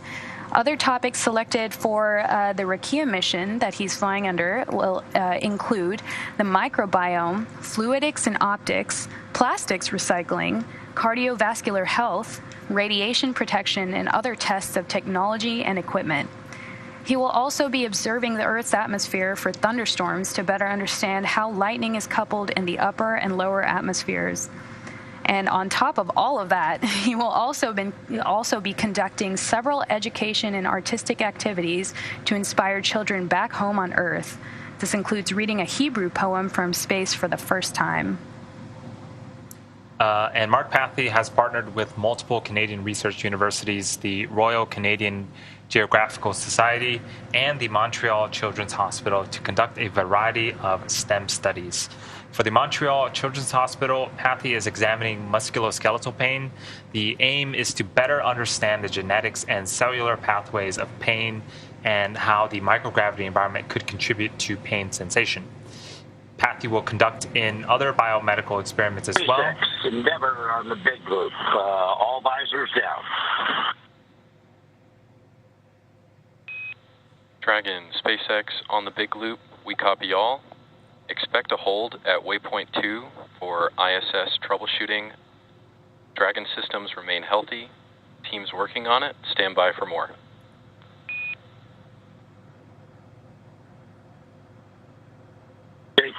Understood. Copy all, and we'll be holding at waypoint 2.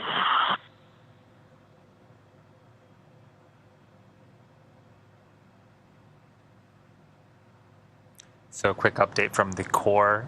Things are all looking well, and we are going to be holding at waypoint 2, which is coming up in about a minute on screen now that we have an orbital night Dragon, and you can see all of the different Draco thrusters around the surface section of the capsule beginning to fire. All of these micro adjustments and micro movements are all autonomous from the Dragon vehicle. As Dan had mentioned, the Dragon vehicle is extremely smart, and so it knows where it's at, what it needs to do to maintain a position and dock successfully here in a couple of minutes. So continuing on with Mark Pathy's research, he'll be participating in other biomedical experiments as well. He'll be wearing a biomonitor while exercising to record heart, lung, and circulation performance. He'll monitor changes in sleep and eye health, and he'll also test an augmented reality device intended to assist with medical care in the event of an emergency. Houston Station on the big loop, we show ourselves in step 4 of 1.102, confirm it's in hold. Altitude looks good, and we are still waiting for video views. Copy that, Tom. Tom. We are working on video right now. Stand by for more words.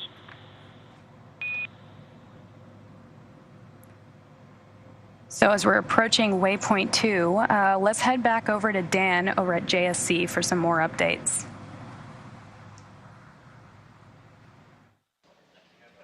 Hey, thanks, Trisha and Andy. So as you heard, Dragon is at waypoint 2. So we're just 20 meters away from station. We're holding here.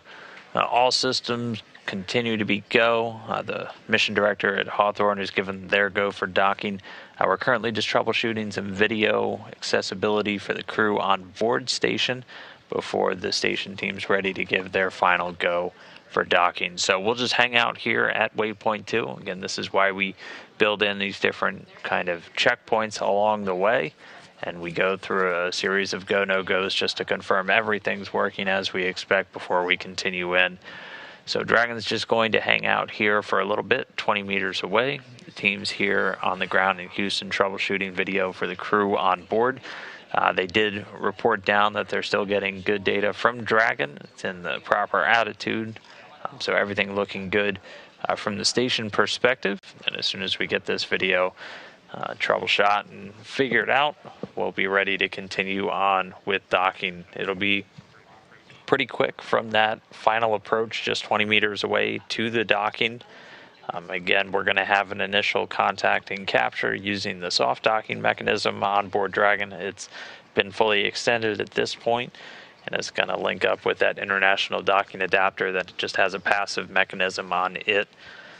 And then after that initial contact, the soft capture ring will start to retract on the docking system on board Dragon, bringing it in for a hard mate, at which point we'll be able to engage 12 hooks found around the nose cone section of Dragon to lock it in. FYI, we're trying to send video to SSC 8.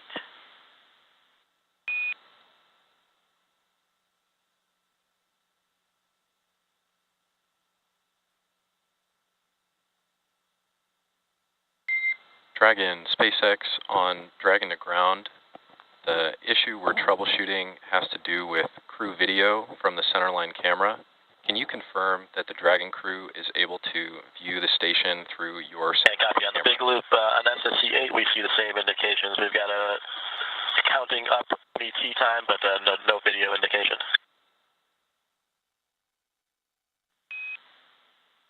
Copy that. Give us 2 minutes, and we're hoping it'll be there. SpaceX Endeavor. Good, we'll let you know. That's correct. We have good video on both centerline 1 and centerline 2. Was that the question?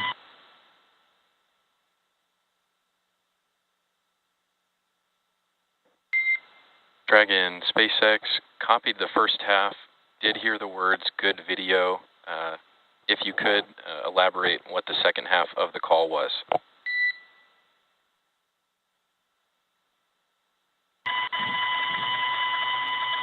SpaceX Endeavor. My call was that we have good video on both centerline 1 and centerline 2 cameras and displays 1 and 3 respectively.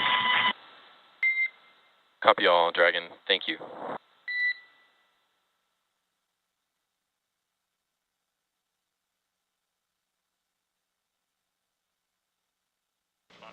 Okay, so just to walk you through what we're listening to right now, there is a centerline camera on the Dragon spacecraft, and that video gets transmitted wirelessly from the Dragon capsule over to the station using that C2V2, that common communication for visiting vehicles. That's that connection that's been sending data, voice, video between station and Dragon, allowing those crews to talk to each other, but also allowing... Video should be on SSC 8. Can you check for us, please?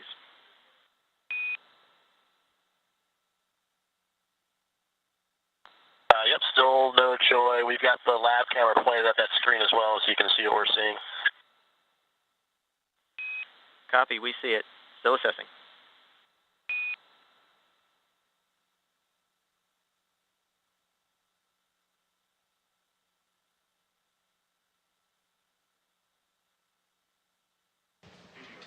But again, essentially what we're trying to do is get the view from that centerline camera up to the crew that they're able to watch that video through a display that has overlays just as part of the crew monitoring of that final approach. Is there essentially in the chain of command for monitoring Dragon and also potentially sending abort commands or anything of that nature. So one of our flight rules is we need that centerline video to be available to the station crew, and we did get confirmation that that camera is giving good video to the crew on Dragon.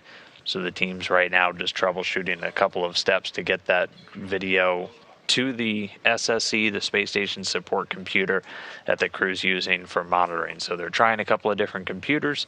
They're going to try a couple of resets and reconfigs to get that video up and running for the crew. So right now we're just hanging out at waypoint 2. We're about 20 meters away from the space station. We can continue to hold here while they troubleshoot. And again, we're just waiting for that video issue to get worked out for the crew, and then as soon as we get that, we can continue on with the docking, which will come shortly after we're able to depart waypoint 2. Again, we're just going to hang out about 20 meters away from station. On the big loop, we copy potential version issue right there. Lost the end of your call as we went through a mask on KU.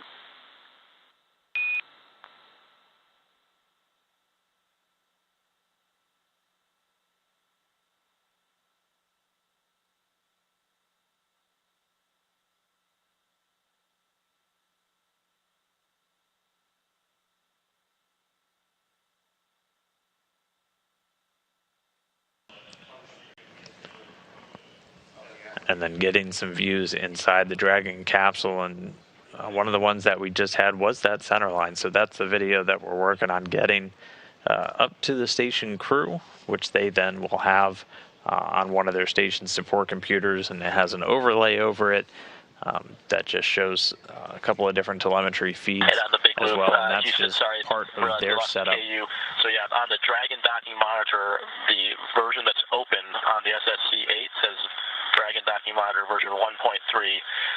In the execute note, it says Dragon crew B version 3.1. So I don't know if those are just transposed or if there's actually a version misconfig, but what is possible to be chosen on the SSCs is 1.3.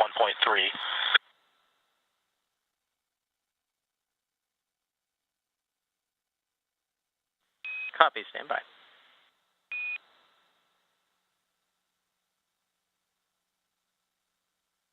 And I can close and reopen that window while you're watching it if you want to see the choices that come up.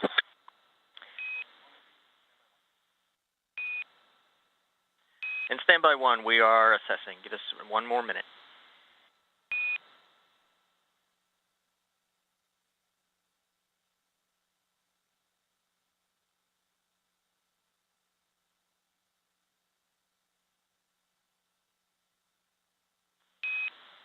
And Raja, back with you on 2. First of all, thanks for giving us the added information. The configuration you're seeing with the 3.1 and the 1.3, those are expected. That's what we want you to see. For troubleshooting, what we want you to do is go to SSC 17 and SSC 8, close docking monitor on both, and then reopen only on SSC 8 in the lab. How copy?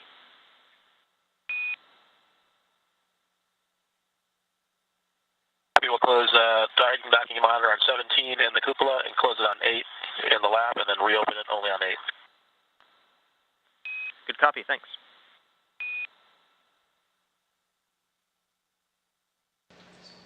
Okay, Capcom Scott Sagady here in Houston giving some troubleshooting steps to NASA astronaut Raja Chari on board the station. Again, Dragon right now, we're just holding at waypoint 2, just about 20 meters away from the station, while we troubleshoot an issue getting video from the Dragon centerline camera to the crew and their support computer on station.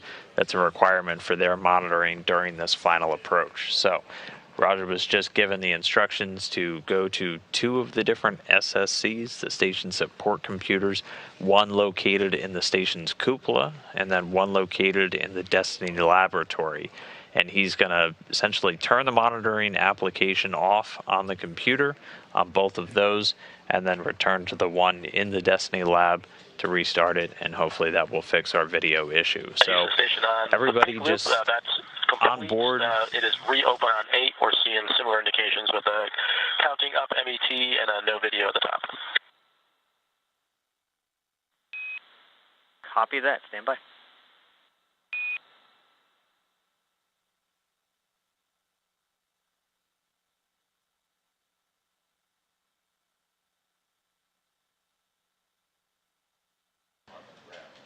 And so they're continuing to troubleshoot. This view from Dragon looking straight down the barrel of the international docking adapter, continuing to essentially just float stationary, just about 20 meters away from that docking port. Again, we're continuing to go through some IT support steps, some troubleshooting to get live video from that centerline camera from Dragon over to the station crew on their monitoring computers, as that's one of the requirements that's in place Station Houston for that on the final big loop. approach monitoring Please go for the hands crew. off on SSC-8. We're going to do some configuration from here.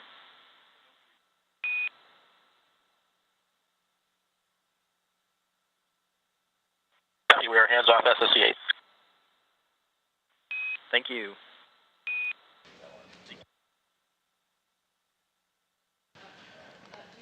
And so now at this point, the crew is going to go hands off. So SSC, again, that station support computer, essentially just a laptop that's used. There's several of them throughout all of station that the crew uses to support different applications, different hardware, different experiments. So they're going to go hands off. And then the flight controller here in Houston, known as Pluto, who will essentially serve as the IT support in this case, is going to go on board and try and do some reconfiguration work remotely on the software. And then once we're able to get that centerline camera video up and running for the crew, we can proceed. So they're just holding Dragon 20 meters away. We have plenty of consumables, plenty of capability to remain here at waypoint 2 for an extended period of time to troubleshoot. So right now the AX-1 astronauts inside Dragon suited up, visors down, just 20 meters away from the space station. And then while we continue to troubleshoot this centerline video issue, getting it to the crew, once we get that completed, we'll be able to proceed with docking.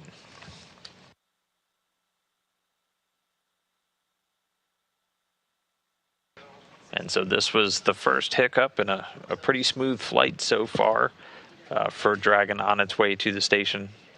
And all indications from Dragon not tracking any issues on the spacecraft, and they were able to confirm that we're getting that centerline camera both on board and we're able to see it down here on the ground. So just working the disconnect and getting it towards the station crew. Status update.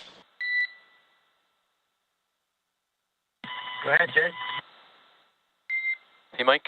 Station is working through a video routing issue for them to see what you are seeing on displays 1 and 3. We obviously can't stay at waypoint 2 forever, but we are staying for now. We anticipate at least 2 hours of hold time limited by propellant, and I wish I could, but I can't comment for sure how long this hold will last. How copy? Jake, believe me, we feel your pain. We understand what's going on. We'll stay here as long as you tell us. Copy all, Dragon. Sit tight.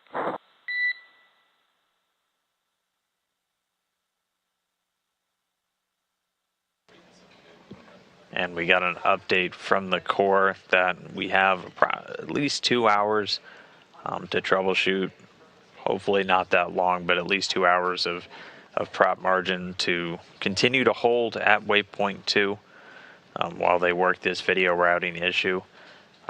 This is the last item, and then as soon as we get this centerline video up to the crew, we'll be able to proceed in with the docking. They'll have everything that they need for their approach monitoring capabilities on board the space station. And then we'll be able to proceed with docking. This is the centerline camera on Dragon looking straight down at the station, and again, we're directly above them, so you're starting to see some city lights pass in the distance there from those views. And we're going to continue in this orbital nighttime for about 13 more minutes, and then we'll see the sun start to rise. We will have a couple of gaps coming up with some of our video coverage right around the same time the sun starts to come up. But otherwise, we should continue to get pretty steady views from the space station. Again, we're just holding at waypoint 2, Dragon just 20 meters away from its docking port. As teams here in Mission Control Houston troubleshoot a video issue, getting the view from that centerline camera on Dragon to the crew, to one of their support computers that they're going to use for monitoring during this final approach. And that's in our flight rules, is just one of those items that needs to be operational before the teams can give the joint go to continue in. So the teams are discussing what our options are while they continue to work through this troubleshooting steps. But we've got approximately 2 hours of margin in the propellant for Dragon to just continue to hang here at waypoint 2, just about 20 meters away from the space station. So it's holding itself stationary, flying essentially in formation with the orbiting lab. And then once we get the centerline video issue fixed, we can proceed in with the docking.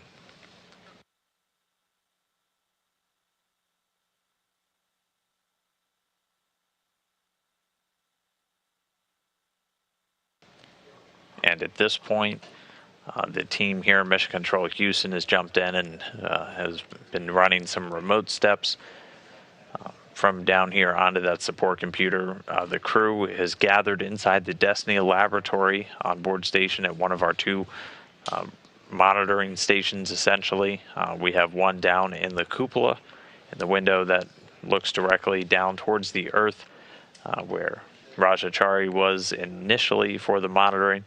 We also have an additional one in the Destiny lab, both also equipped with full robotics workstations that we use for controlling the space station's robotic arm, but also for these monitoring of these visiting vehicle operations.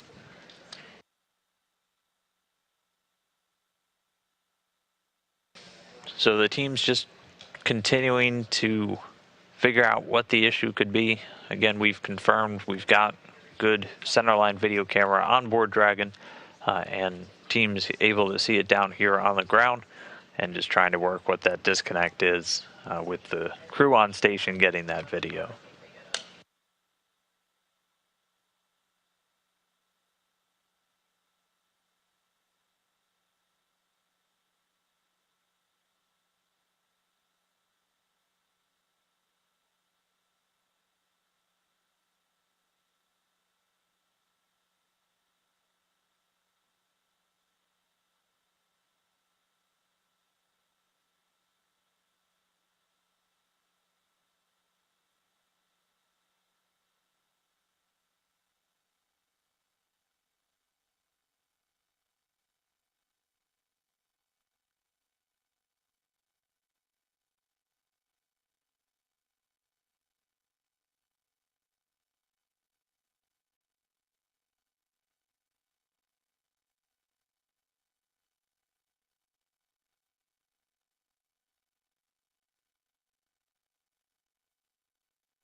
And this is Mission Control Houston again. We're just continuing to hold for the moment, waiting for teams to troubleshoot a video issue on board.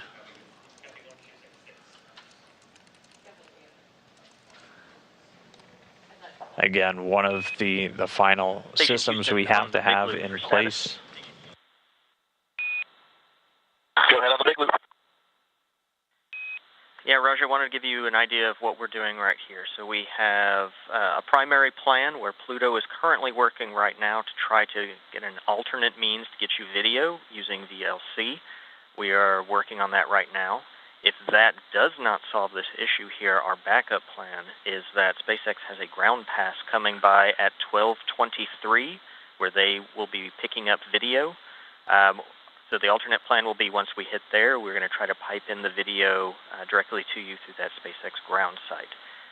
That's what we're looking at right now. We currently are at about 2 hours left that we can stay at waypoint 2 at this point. How copy? Okay, copy. VLC plan Alpha is the primary plan. We see that SSC-8 being worked, and then if that doesn't work, the backup plan is to try to get video piped in once we have a SpaceX ground coverage at 12:23, and copy about 2 hours of consumables to hold at current position. Good copy. Thanks, Raja.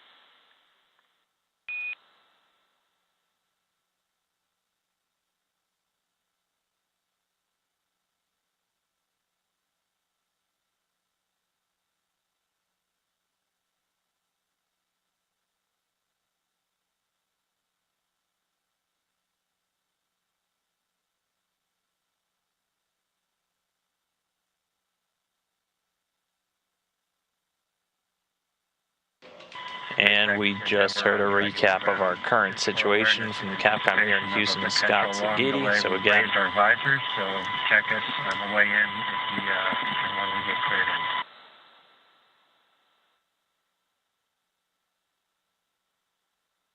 Houston Station on 2 for crew constraint. Dragon, SpaceX on Dragon to ground. I have to apologize, I didn't get your just checking in if the crew no exercise constraint band that is currently about to expire, if that will be extended based on the current delay.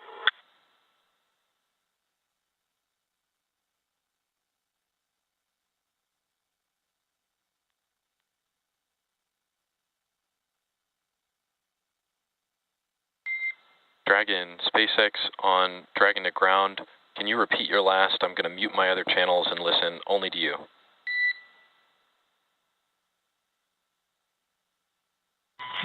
You know, Jake, I don't have the ability to do that, so I'd like to wait for this conversation to end on the big loop, and then I'll repeat it.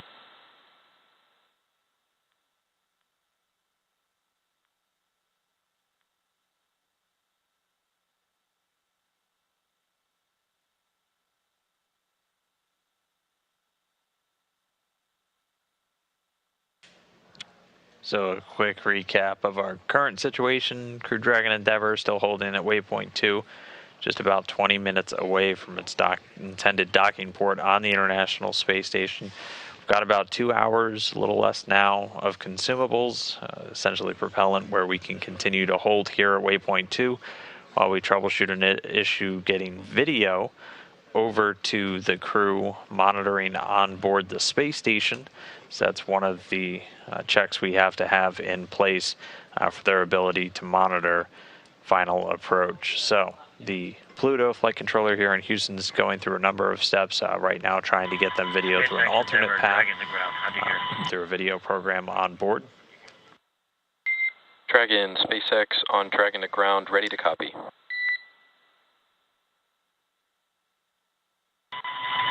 Jake, what I was saying is, in anticipation of some kind of a protracted delay here, we have raised our visors, so be sure to double check with us if and when we get cleared to go back in.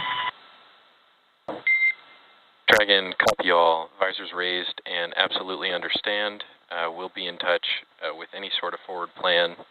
I'm sure you're copying on the big loop that troubleshooting is occurring on the ISS side. We've got a lot of chatter on the ground about what to do here. Thank you for your patience.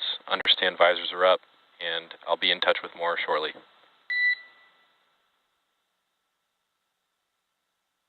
Good work, Jake. Thank you.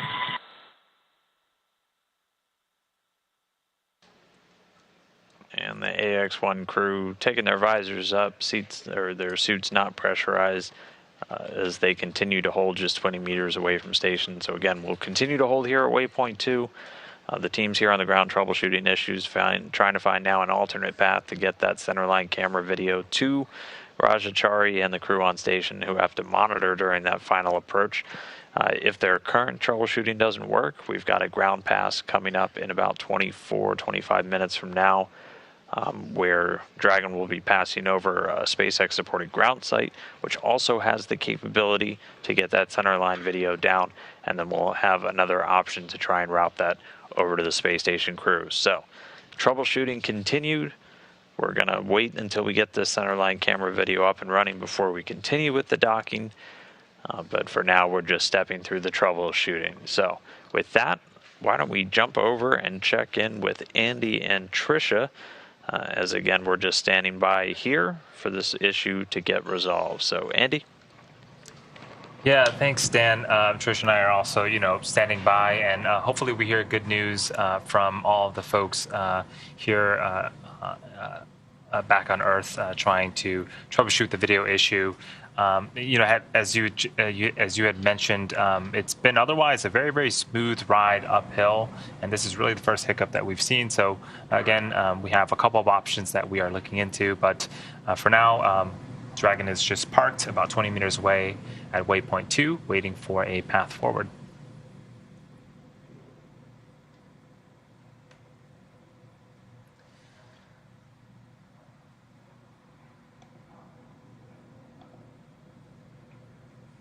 So Dragon has been on its journey to the International Space Station for about 20 hours now. And so after Dragon had separated from Falcon 9, it began what we call the activation and rendezvous phase of the mission. During this phase, Dragon was configured for on-orbit operations. This phase begins after Dragon separates from Falcon 9 and ends with the completion of the final co-elliptic burn. The initial orbit that the Dragon was in was about 190 kilometers by 210 kilometers. Those values represented the perigee and the apogee of the orbit respectively, or in other words, the lowest and the highest point over Earth. That means that the orbit wasn't a perfect circle, but, more like a slight ellipse. Yeah, and over the next couple of hours, Dragon executed a series of burns which gradually raised its orbit to align more closely with the station. On screen right now is a graphic. So there are 4 major burns or firing of the Draco thrusters on Dragon that brought the spacecraft closer and closer to the ISS. The first was a boost burn. This is based on orbital data, and this raises Dragon's orbit until its orbit reaches an altitude of just 10 kilometers lower than the space station.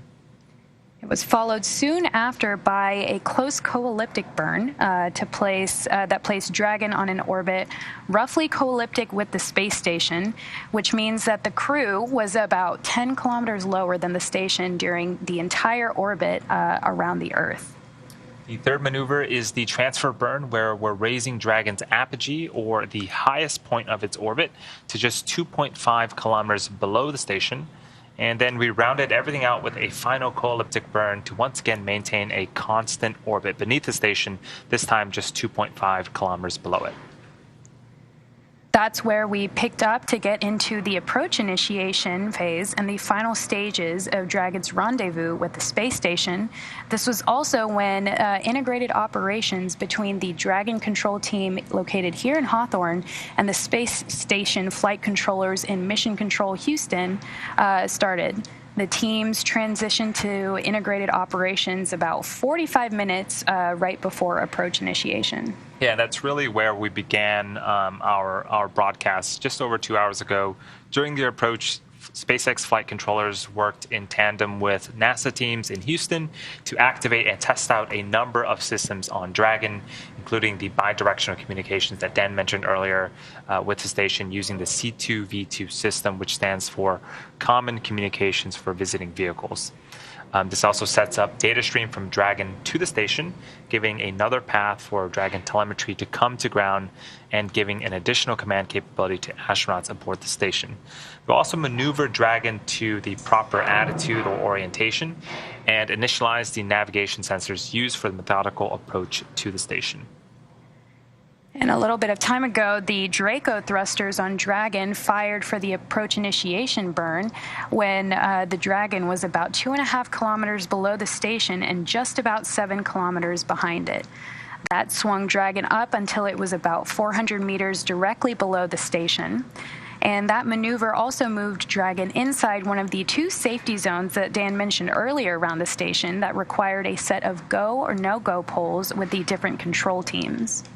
Yeah, the first zone is called the approach ellipsoid. It's essentially an imaginary shape measuring 4 kilometers by 2 kilometers by 2 kilometers, essentially a large 3-dimensional oval around the International Space Station.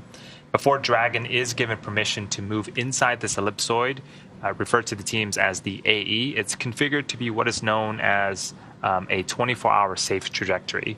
And what this means is that if Dragon were to somehow lose control of all of its thrusters, it would be at least 24 hours before its orbital path would take it inside of the approach ellipsoid. So once Dragon arrived at 400 meters below the station, that was where it was the waypoint 0, which was the first checkpoint during Dragon's approach. The vehicle could hold at 400 meters, but in this instance continued on as all systems checked out to approach to waypoint 1 and through it. Yeah, at this point, the teams passed through waypoint 1 and continued on to waypoint 2. This is where we're currently at, so we're inside that keep out sphere, which is, again, sort of another imaginary sphere around the International Space Station, this time 200 meters in radius. And at waypoint 2, we are currently holding to troubleshoot some video issues of a Dragon. So we have feed of Dragon looking at the docking adapter of the International Space Station. The folks here on ground can also see that video, but there is a disconnect between the video feed to the International Space Station. So there are a couple of paths that we are continuing to look at, and hopefully we get an update from the team soon and we can proceed with docking.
So while we're waiting for some updates, it's worth discussing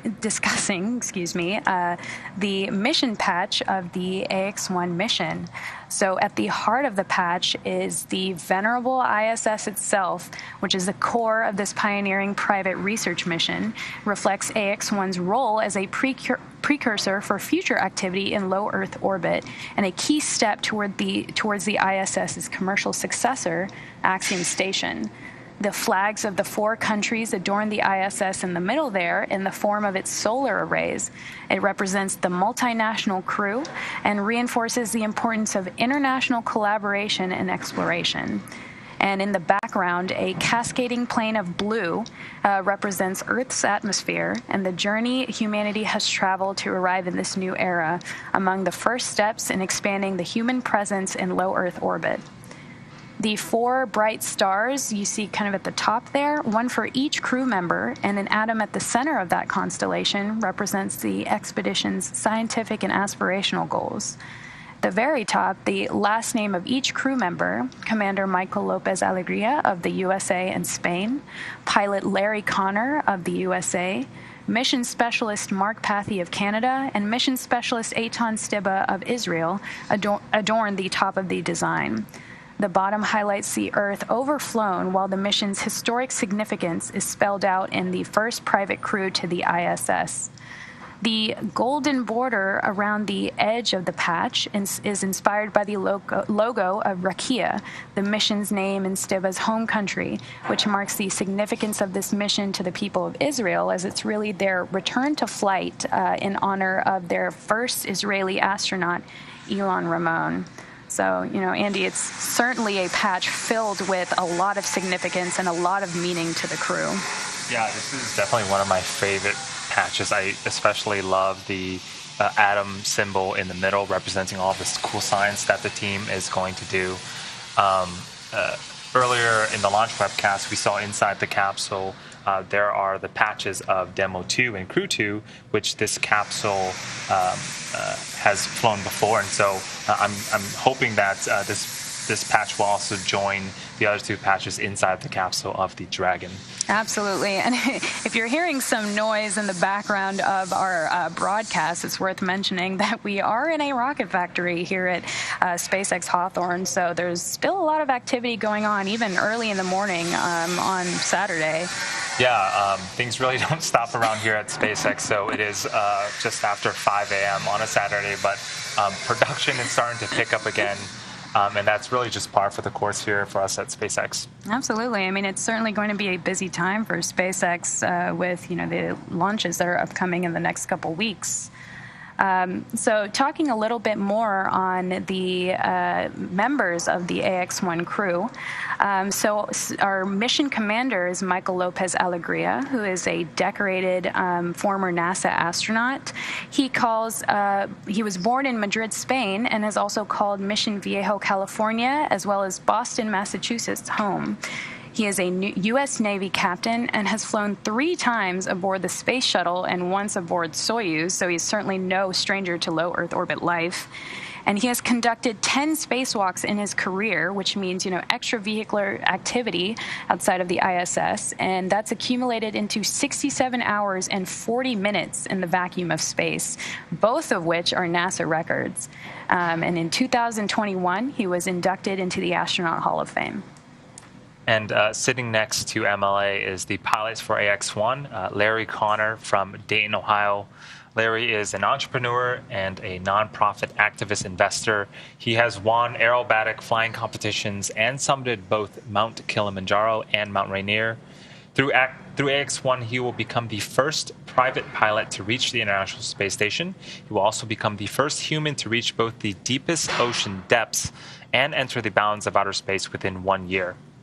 Larry has been actively involved with the Mayo Clinic and the Cleveland Clinic for many years, helping to understand the effects of aging, and this mission will add a new dimension to several of these studies. Can I just say, the deepest depths of space and then all the way to low Earth orbit? I mean, that is wild. I can't even imagine that. And then our Mission Specialist 1, Eitan Stiba, is now the second Israeli ever to fly to space.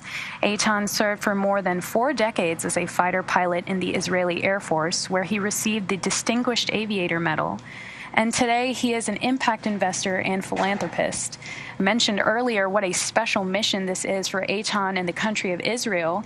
He's working under the banner of the Rakia mission, which has the maxim, there is no dream beyond reach. During his time on the ISS, he'll facilitate several scientific experiments, educational outreach, as well as artistic activities. And rounding out our crew, Mark Pathy is an entrepreneur, investor, and philanthropist, as well as the mission specialist, too, on this AX-1 mission. Pathy is currently the chief executive officer and chairman of Montreal-based Maverick, a privately owned investment and financing company he founded that focuses on innovation and social impact. As a strong believer in the importance of philanthropy, Pathy is a member of the boards and executive committees of the Montreal Children's Hospital Foundation, Don LaRue, and the Pathy Family Foundation. Through the AX-1 mission, Pathy has become Canada's second private astronaut and the 12th Canadian to go into space.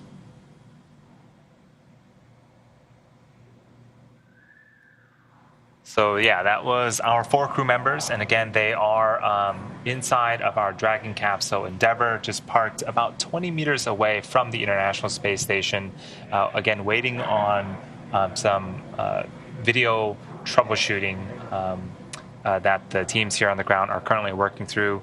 If you are just joining us, this is a live mission for the AX-1 mission, and the crew was moments away from docking with the International Space Station until we ran into a little bit of a hiccup. But again, we have some primary and backup plans that we're working through to hopefully get that video feed to the International Space Station and resume docking operations.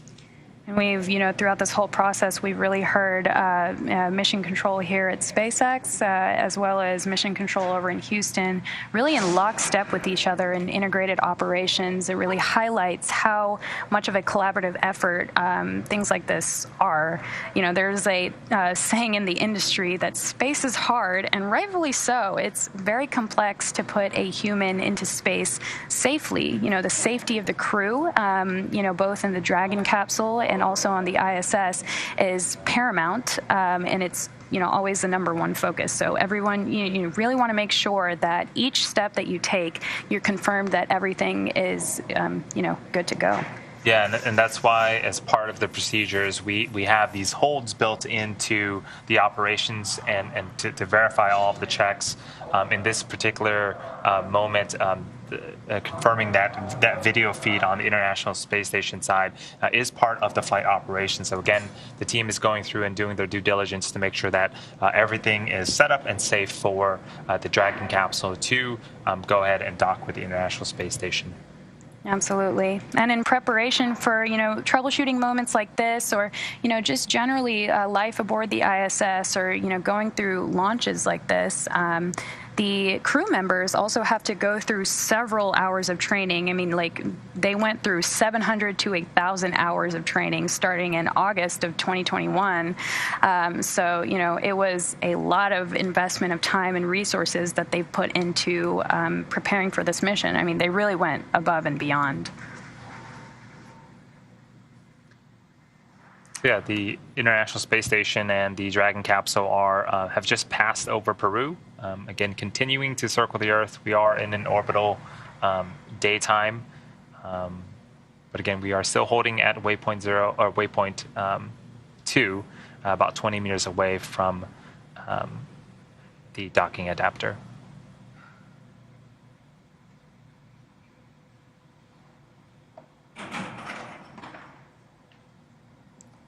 So, Andy, there's no doubt that the incredible efforts of thousands of folks across NASA over the last 2 decades have set the stage for, what is possible in low Earth orbit.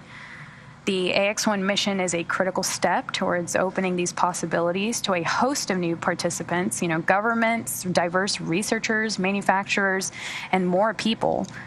Here on Earth, we're already seeing benefits from research currently conducted on the ISS, from water and air purification systems to testing medical devices as well as therapeutics. In addition to tech demos and medical research, access to low Earth orbit allows for a connection to the arts and other outreach opportunities. AX-1 is the first of several proposed missions in advance of Axiom Station, the world's first commercial space station. A sustainable commercial low Earth orbit economy means that expanded access to work in space is available. It also frees up NASA and its partners to put their budget towards other exploration programs while granting space agencies around the world more opportunities through commercial efforts. Absolutely. And over its lifetime, the ISS has accomplished an unprecedented feat. It's continuously sustained operations on and off the Earth for more than 20 years, which is not only a true testament to the technology required to physically achieve that, but also to the collaborative and cooperative efforts of thousands of people across the world to ensure that multiple nations, agencies, and entities, both public and private, work together to push humanity forward. And, as we move forward, private industries like Axiom Space need time to learn how to establish and maintain those relationships effectively. So by flying our private astronaut missions like AX-1 to the ISS, Axiom is taking essential steps to get that on-the-job training as we work towards building the world's first commercial space station. Axiom Station is an opportunity to continue the story of the ISS, science and research through cooperation and collaboration on a global scale for the benefit of all. So, AX-1 is really the next chapter. Yeah. For now, as we continue to wait for updates of the video troubleshooting issue, we are going to check in with Dan over at JSC in Houston. Hey, thanks, Andy and Trisha. And so just current status, we're still hanging out at waypoint 2, just 20 meters away. We are coming up on our next troubleshooting steps, though. So the issue we ran into a little bit earlier is getting what's known as the centerline camera. So that's that camera view directly right down the middle of essentially the docking hatch of Dragon, pointing at the docking port on station. And one of our flight rules requires that video to be visible on board the space station for the crew monitoring Dragon during its final approach after we proceed in from waypoint 2. So the teams have gone through a couple of steps to try and troubleshoot that to get the video up to the crew. We have coming up in just a couple of minutes a ground pass. So a couple of things are going to happen over the next few minutes. First, we're going to get our KU coverage back with the space station in about a minute and a half. So we'll get views back from the space station. We'll also get that high rate data link where we can essentially also send video signals up to the station crew. At about 7:23 Central, so in about 2 minutes, Dragon's going to be doing a pass over a SpaceX ground site, which offers another path to get video from Dragon down to the ground. So the teams are going to take that video, ingest it, bring it over here to Mission Control Houston, send it back up to the station crew through another route to hopefully get it into their Station support Houston computer on the big for them to do status. that monitoring. Go ahead on the big loop. Yeah, Roger, wanted to give you a heads up on our plan here. Any moment now, we are expecting KU to come back at this point. We're going to route some camera views so that we can see Dragon better from the ground here. At 12:23, so about 1 minute from now, we are expecting to get a video feed from SpaceX that will just come to NCC Houston over here. That's going to last about 5 minutes. Our plan is we are going to check the alignment, make sure that Dragon is in good position.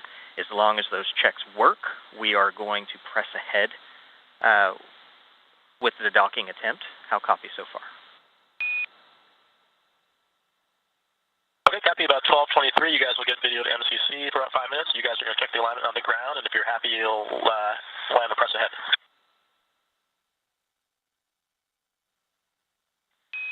And that's a good copy, Raja, and we will let you know when we're pressing in.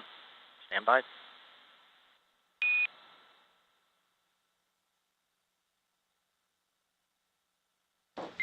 Dragon, Tom's got to Dragon to ground. giving the I'm sure you update. copied all on the big loop. Stand by.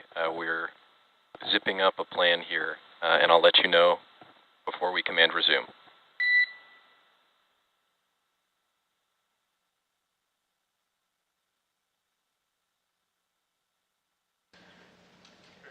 And so again, right now we're standing by for Dragon to make that pass over a SpaceX ground site. The plan, we've now got some additional cameras trained on Dragon, just giving the teams additional alignment insight into the capsule as it still hangs out 20 meters away from the docking port. We're just beginning a pass over station ground sites now, and teams are going to work to get that video up to the crew. This ground site pass will last for about 5 minutes, and that means the video will likely not be available for the entirety of that final approach. However, Dragon, the way the SpaceX flight on the rules big are loop, written, confirm crew readiness for final approach.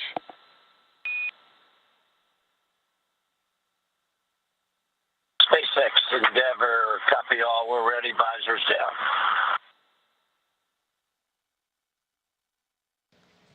and again, as long as the teams Dragon, have this SpaceX data now, on the and big we're loop, able to resume confirm good imminent. alignment. Dragon is entering approach 2.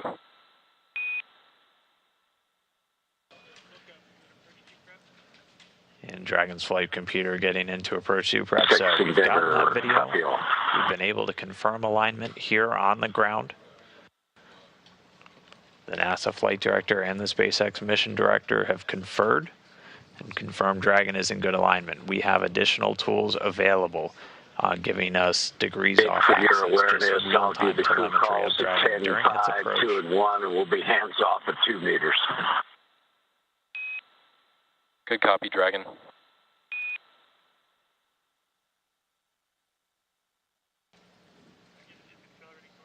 All right, so Dragon is now accelerating in for docking. So again, we were able to get that ground pass video. Teams here in Houston, visiting vehicle officer, other support personnel confirmed Dragon was in good alignment. And that video from the ground site, that's the one you were just seeing on the left. So Dragon's now continuing in towards docking. We've departed waypoint 2. We're only 17.5 meters away.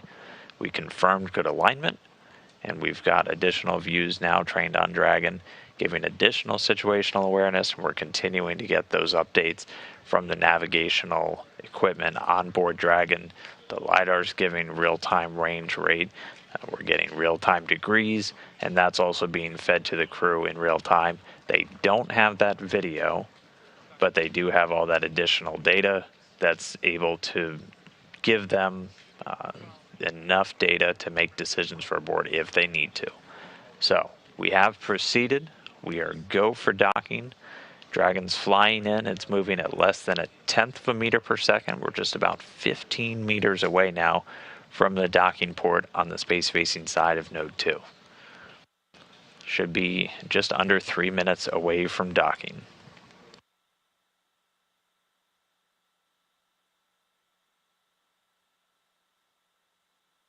And you can see the soft capture ring on the docking mechanisms extended.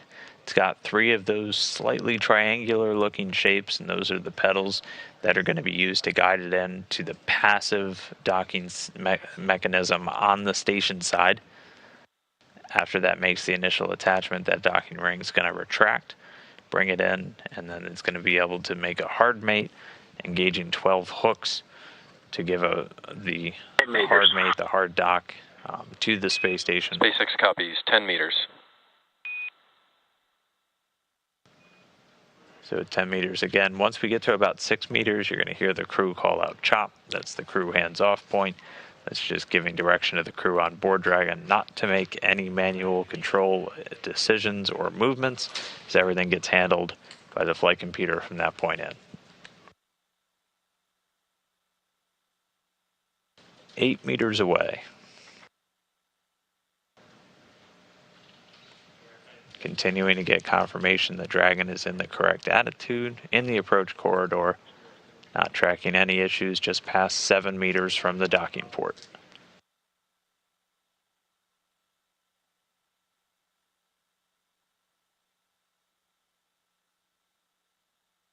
Six meters in closing.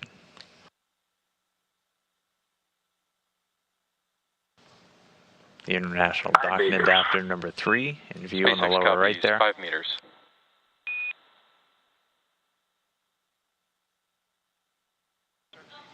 Under 5 meters to go.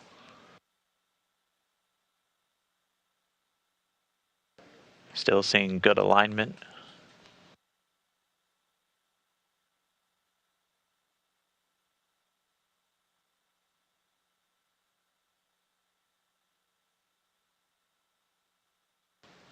Under 3 meters. Soft docking ring on Dragon on top there. International Docking Adapter on the SpaceX right. copies, 2 meters. 2 meters. We heard chop call, the crew hands off point. 1 meter.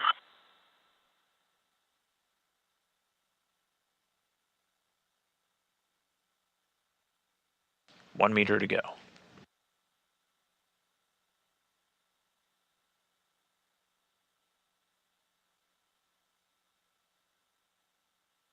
Dragon, SpaceX on the big loop, contact and soft capture complete, attenuation in progress.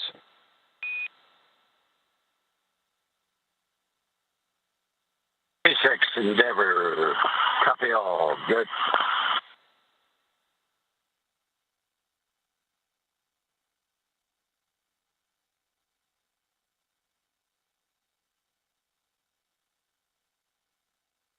All right, so with that contact and capture coming at 7:29 a.m. Central Time, 5:29 a.m. Eastern, that's 12:29 UTC, while the station and Dragon flew 258 statute miles over the central Atlantic Ocean.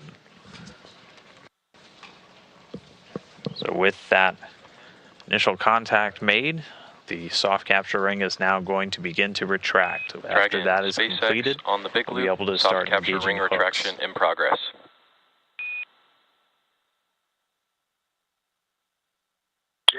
Soft capture ring in progress.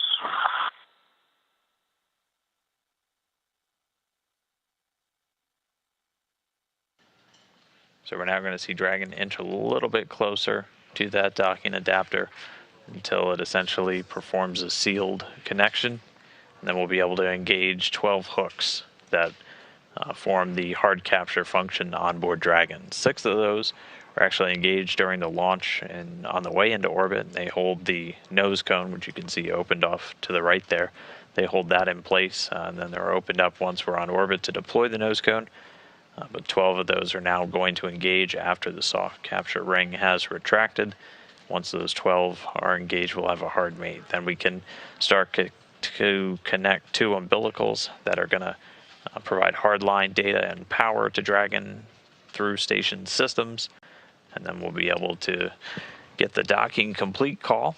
And then it's on to some of the post-docking operations. So for the crew inside Dragon, they'll be getting out of their suits, doing some basic cabin configuration as they get ready to open the hatch on their side.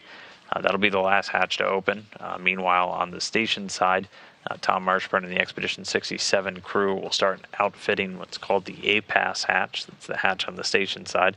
It's got a small valve that Marshburn's going to open up to begin to flow atmosphere to the space between the Dragon and the station hatches. Right now, it's still exposed to vacuum, but as soon as we're able to pull Dragon in and engage those hooks, that will become a sealed space, and so we'll be able to pressurize it, essentially just flowing atmosphere from the station into that previously vacuum space between the 2 hatches.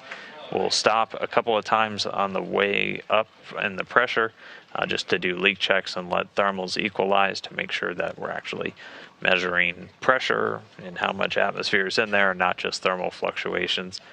And so once we get that up to pretty much the same ambient pressure as the space station, we'll open the A-Pass hatch first, and then it'll be over to the Dragon crew to open the hatch into Crew Dragon Endeavor. So still waiting for that soft capture ring to retract. This might be a bit of deja vu for Dragon Commander Mike L.A., as this is actually the second time in his spaceflight career that he's docked to the space station on a spacecraft named Endeavor. He flew on Shuttle Endeavor back on STS-113, flying to the station in November of 2002 to deliver the Expedition 6 crew. So thank you to our resident spaceflight encyclopedia for that tidbit.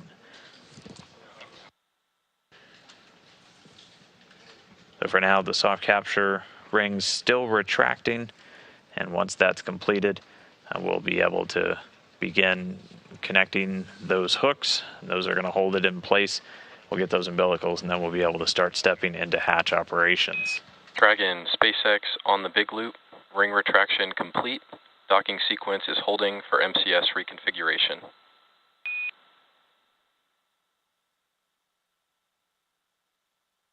SpaceX Endeavor, copy all. And that soft capture ring has retracted. As you heard, we're going to now stand by for a moment for MCS reconfigure. That's the motion control system onboard station. For the docking ops, we had handed over to the thrusters on the Russian segment for propulsive attitude control. Now that the soft capture is completed, we're going to hand back over to the gyroscopes, the large gyroscopes on the U.S. segment that are just run electronically to provide non-propulsive attitude control to the station. And then once that handover is complete, we'll start engaging those 12 hooks, holding Dragon in place, and then getting closer to that docking complete call. But if you're just joining the docking, that initial contact and capture did take place just about 5 minutes ago at 7:29 a.m. Central, 5:29 a.m. Pacific, 12:29 GMT, as both the station and Dragon were flying 258 statute miles over the Atlantic, connecting the spacecraft to the station, carrying the first all-private astronaut mission to Station the orbiting Houston, lab. MCS is configured. Proceeding with hook driving.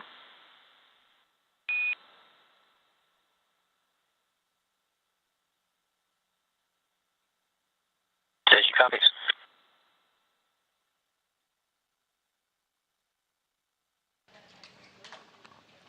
And we now have the motion control system on the station reconfigured back in attitude control being done by the U.S. gyroscopes, and they're now going to start engaging those 12 hooks on the Dragon capsule.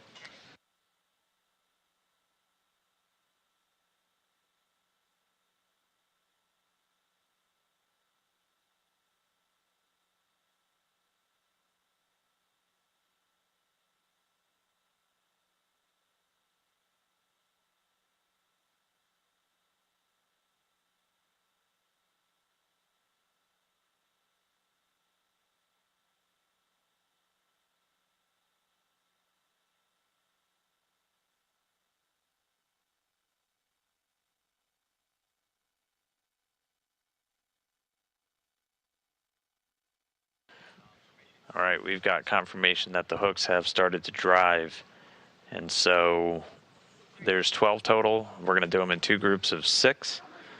So the first set of 6 driving now.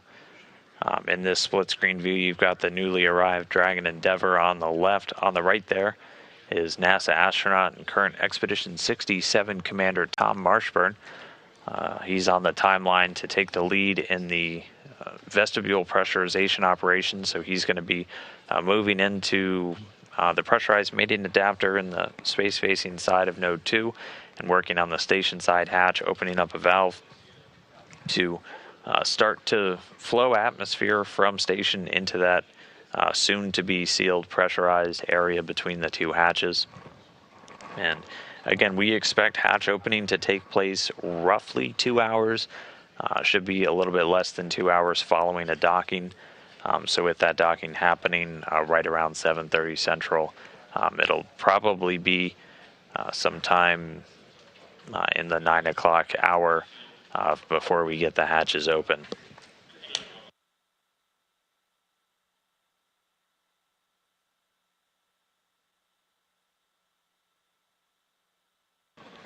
For the crew on board, they're going to remain in their seats throughout this as we continue to drive the hooks. And then once those hooks are driven and docking is complete, we will be able to have them get out of the suits. That'll be one of the first items for them. They'll also begin to just reconfigure the cabin.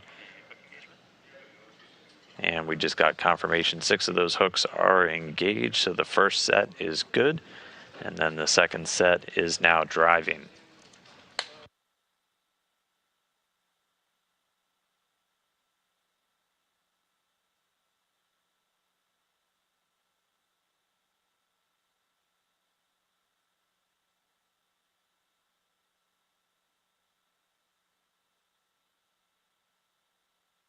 And again, first set of hooks are in place. Second set of 6 hooks are now driving. And once we get those in place and get the umbilicals deployed, we'll have docking complete. And then the crew will be able to get out of their suits on board of Dragon. They'll start to reconfigure the cabin. One of the first things that they'll do once we get hatches open, is to remove what's called a lyo canister. It's lithium hydroxide. That's the system used on board of Dragon to scrub CO2 from the air. They just remove it and put a seal over it, as they've got a couple of essentially cartridges that get used while Dragon's in free flight, and as they're going to be integrating Dragon's atmosphere with the rest of station, they'll take that out, and then they'll be able to rely on the station atmospheric revitalization systems, scrubbing CO2, providing oxygen for the duration of their docked visit. Once they get on board, and I'll address this a few times, we usually get asked, where's everybody going to sleep? As we now have 11 people on board the space station. For the AX-1 crew, they're going to be split up in a couple of different areas. One will sleep inside of Crew Dragon Endeavour. One will set up a temporary sleep location in the Quest airlock. And then we'll have 2 spots inside of the European Columbus module. One in the newly fabricated Casa.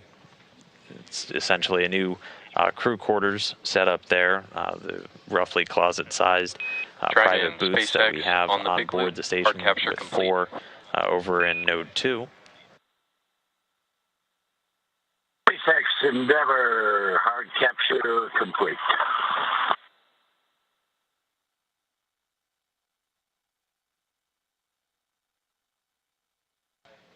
And there's the call. Hard capture is complete. So all 12 hooks engaged and in place. Next up are some umbilicals, but Dragon now firmly attached to the space station. We see the visors come up on the crew inside, and we can start now stepping into some of the operations to get those hatches open and get these AX-1 astronauts on board the station. So with that, I'm going to send it over to the team in Hawthorne. Andy, Tricia, congratulations on docking the first private astronaut mission to station. Why don't you take us a little bit for the rest of the way? Yeah, thank you, Dan. Right back at you. That was amazing. And so we did dock about an hour later than scheduled, but I always like to think of it as a silver lining. We were able to get an orbital daytime during the dock, so absolutely gorgeous views of Dragon's approach and contact with the International Space Station. And as Dan had mentioned, and we heard over the nets, hard capture is complete. We are waiting for umbilicals to be plugged in and installed, but Dragon is now firmly secured to the International Space Station, so docking procedures can continue, and eventually the crew will make their way out of Dragon and onto the International Space Station. I mean, oh my gosh, it's just incredibly exciting to watch that. I mean, watching the whole process of Dragon approaching the docking adapter and then, completing that dock was just, I mean, personally for me, I was very, very excited. So I can only imagine what the crew is feeling like right now. This is, like setting off the rest of the 8 days that they're going to have on orbit. So just an incredibly exciting time, and very special for everyone involved. Yeah, and absolutely an incredible effort from the teams to troubleshoot that issue and get things going. That is really what the joint operations and space is about. You had mentioned it earlier. Space is not easy, but it takes a lot of very dedicated, talented, smart, hardworking folks to make sure these things are done safely. So, with the crew now one step closer to getting on board the International Space Station and starting all of the cool science that I'm sure they're excited to do. Dragon, SpaceX on the big loop, docking sequence complete. I hope you enjoyed the extra half orbit in Dragon, or at least found it memorable. Crew Dragon Endeavour and MLA, welcome back. Aton, Larry, Mark, welcome to the International Space Station.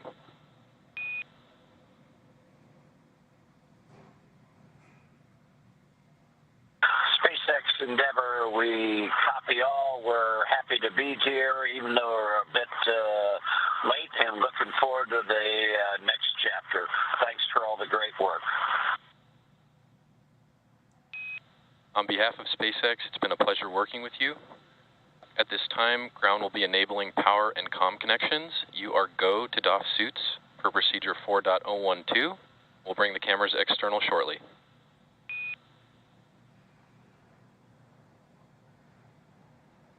Jake, we're moving to 4.012.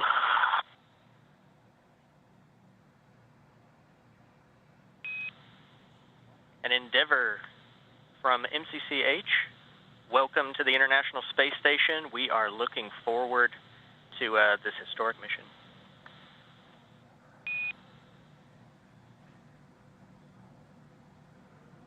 MCCH Endeavour, thanks for all the great work. We're looking forward to moving into the ISS with the other crews.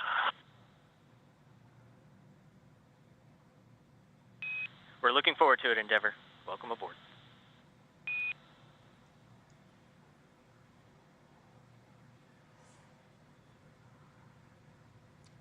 So some final exchanges as the crew on board Capsule Endeavour begin to doff or take off their spacesuits.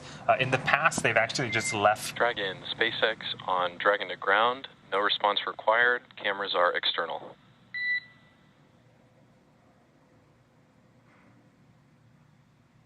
In the past, I think what we've seen is the suits are just kind of left in the seats, strapped in, and they're stored in the Dragon. But it is quite a funny scene to see the astronauts kind of floating around, gathering their belongings, and there's like these 4 mannequins sitting in the seats. But they're getting ready. There are a couple more operations that needs to happen before we can open both of the hatches. So as Dan was mentioning, the A-Pass hatch on the International Space Station side will open first. Prior to that, we're going to fill the vestibule, which is the space between the 2 hatches. We're going to fill that with air and pressure to make sure that it is equalized on both sides. Then we'll open the A-Pass hatch. Then the Dragon hatch will open, and then the crews can meet. Station Houston for Tom on the big loop.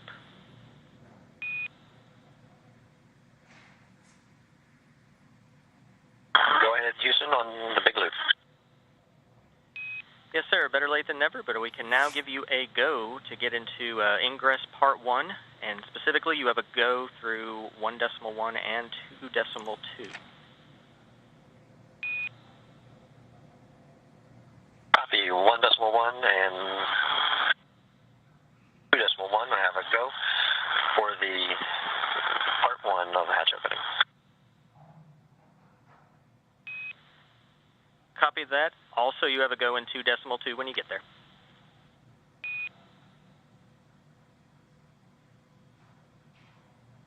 Copy and a go in 2.2.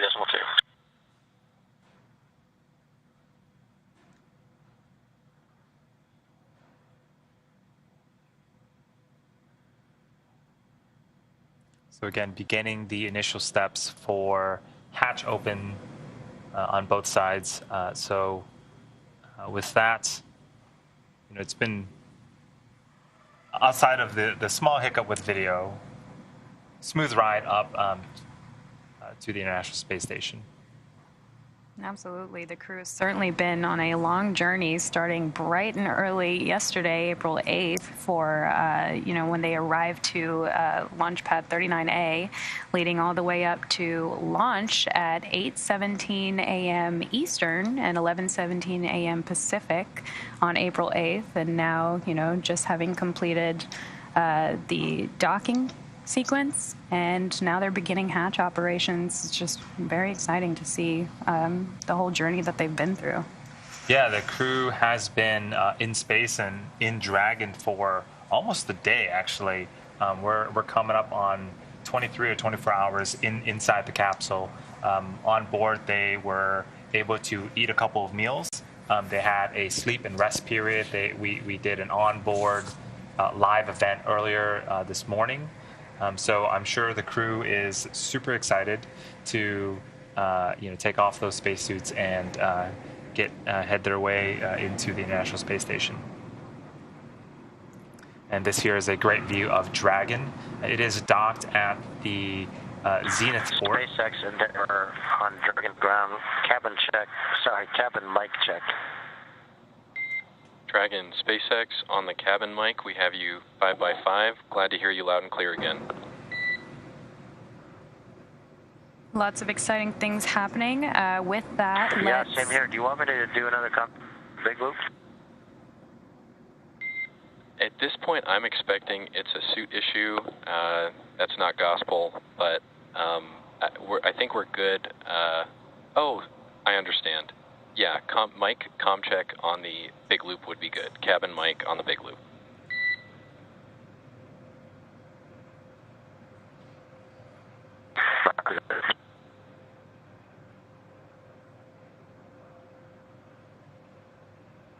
SpaceX Endeavor on the big loop. Cabin mic check. Endeavor SpaceX on the big loop. Cabin mic check 5x5.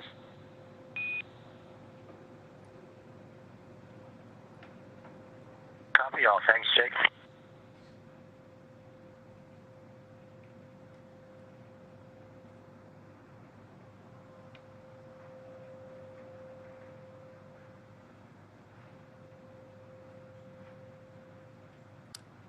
So we are going through some checks. This is a view of Dragon docked at the zenith or space-facing port. The hatch is actually pointing down towards Earth, and the crew is inside, again, doffing their spacesuits or taking off their spacesuits, getting ready to enter the International Space Station here shortly. For now, we're going to send it back over to Dan at Johnson Space Center in Houston. Hey, thanks, Andy. Yeah, we are now docked and ready to get into hatch ops. So pretty soon we're going to start flowing air through a small valve in the station's A-pass hatch. That's just the hatch on the station side into what's known as the vestibule. That's just that small space that before docking is just exposed to vacuum. But now with Dragon firmly attached, we've got a tight seal, and we're going to start pressurizing that section. So we're going to do it in a couple of steps. Station Commander Tom Marshburn is going to be primed for this. And first thing is he's right now in Node 2 in the Harmony module, and here's a live view. First, he's working to open up what's known as the PMA hatch, so the hatch into the pressurized mating adapter. This is closed during the docking operations.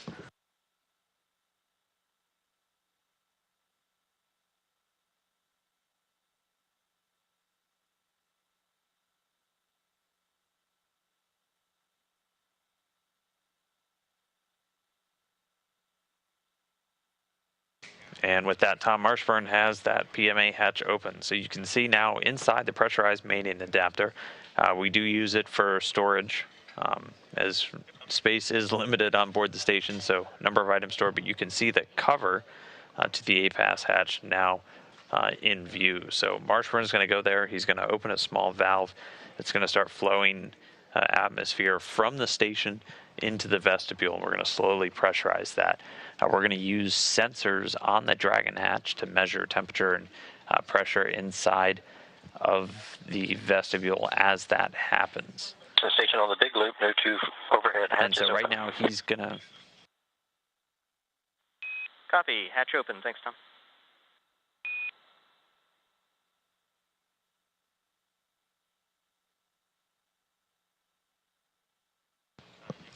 And so Marshburn just radioing down the overhead hatch, so the hatch into the pressurized mating adapter is opened.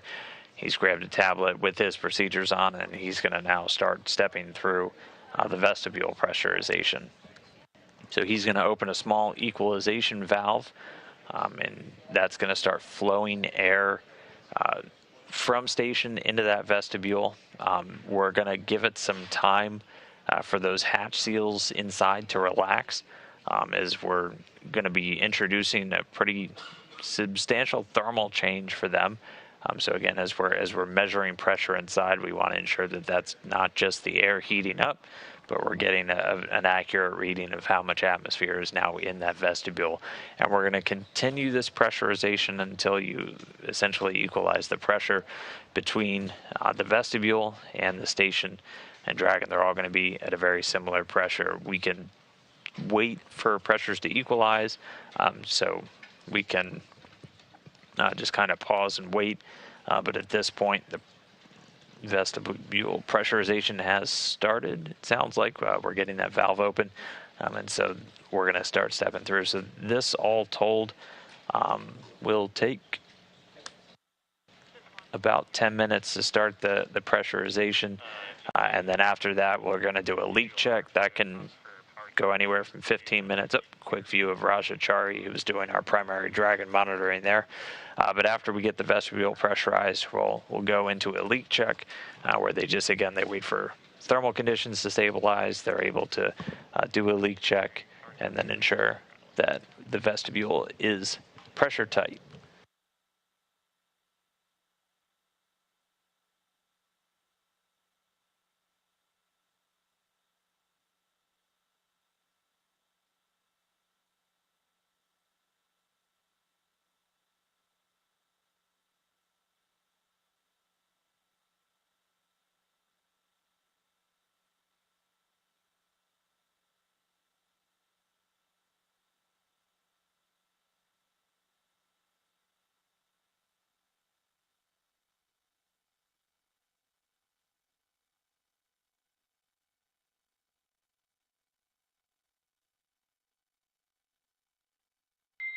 Dragon, SpaceX on Dragon to ground, no response required.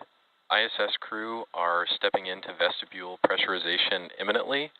You are free to follow along with telemetry in 4.400 section 4 if you'd like.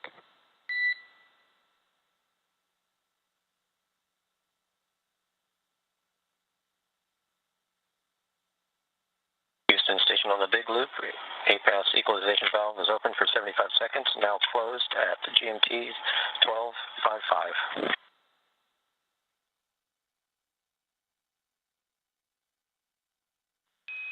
12:55, copy.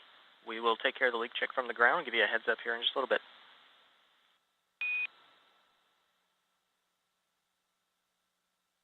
Copy.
And so as we just heard the Dragon crew get told, the vestibule pressurization is beginning. Again, that's done on the station side.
Again, this is Mission Control Houston. So Dragon currently docked to the International Space Station. They linked up with the space-facing port on Node 2, the Harmony module, just about 30 minutes ago, docking at 7:29 a.m. Central, 5:29 a.m. Pacific, while the station and Dragon were flying just 258 statute miles over the Atlantic Ocean.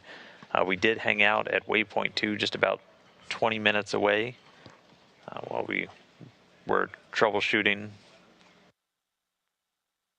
A video issue getting it over to the station crew for monitoring, but we were able to effect a workaround.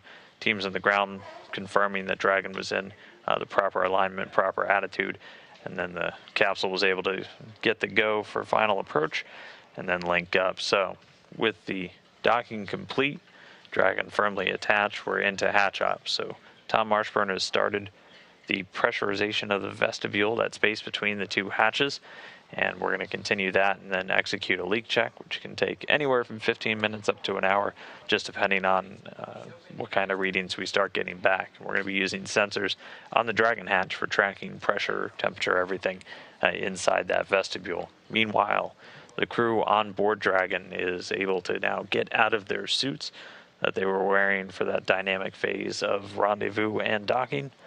And then once they're out of there, they can monitor the hatch ops from their side. And then once everything is done with the station crew getting the vestibule pressurized, they'll open up the station side hatch first, and then it'll be over to the AX-1 crew to open the hatch on Dragon.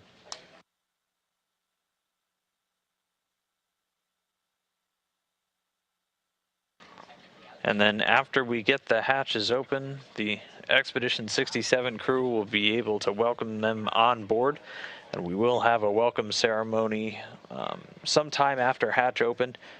Could take as long as 30 minutes, as there are a couple of steps they have to take just after we get the hatches open, just to get Dragon configured for docked operations, including taking some steps just to start integrating Dragon's cabin atmosphere with that on board the space station.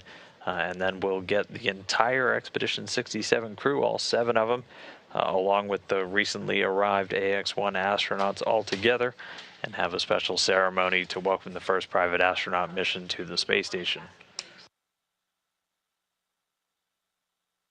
We docked about 45 minutes behind schedule per the original timeline, so we are expecting pretty much everything else to shift with that.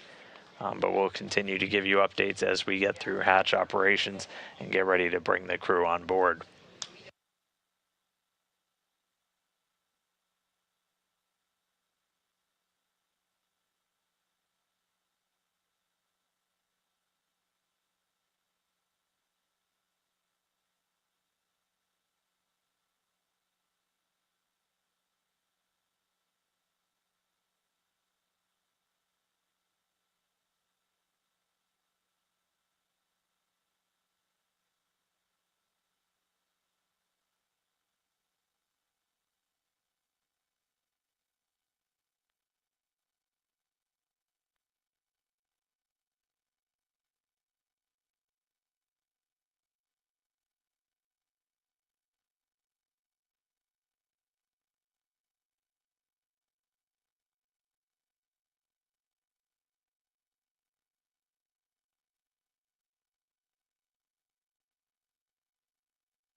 Station, Endeavour, Houston, on the big loop for timeline sync.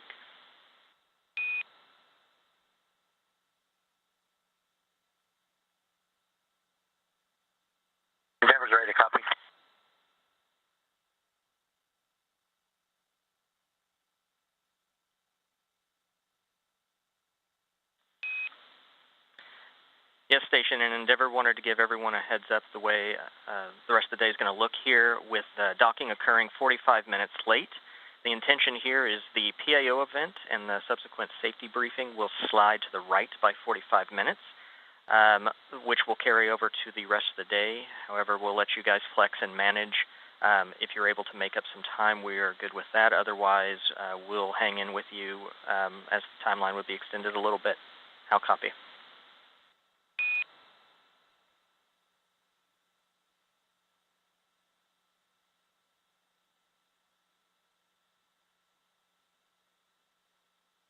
Endeavour copies all.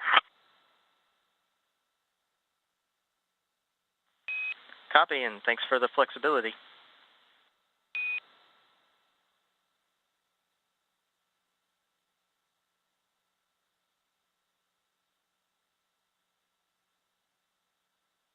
And Houston from Endeavour, for awareness, if station is rogering up on those calls, we are not hearing them.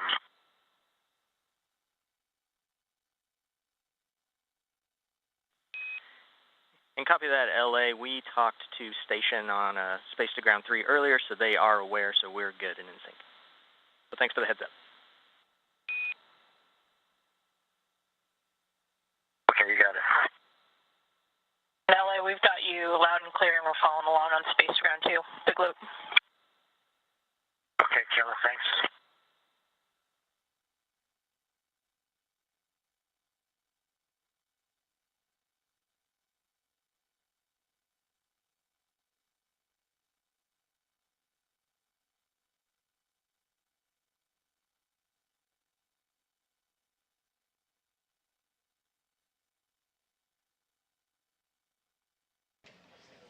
And we just heard an update called up to the crew from the Capcom Scott's Gady here in Houston.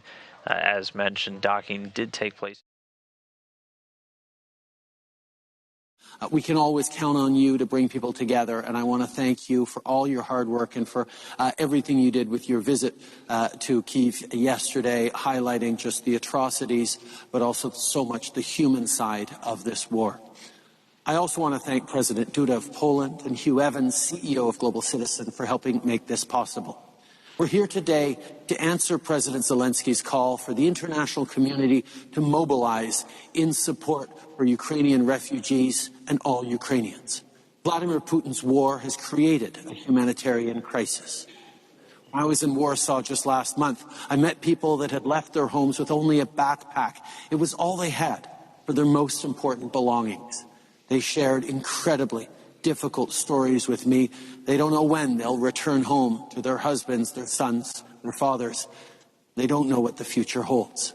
À Varsovie, j'ai aussi rencontré des travailleurs de première ligne et des bénévoles qui accueillent les réfugiés. I also met the volunteers who have welcomed the refugees.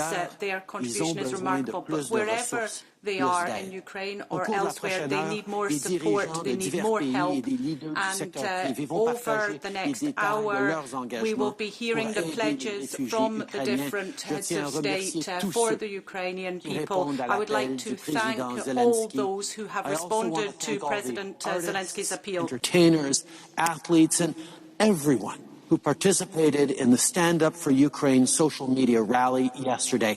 If you haven't already, you can still make a contribution by visiting forukraine.com.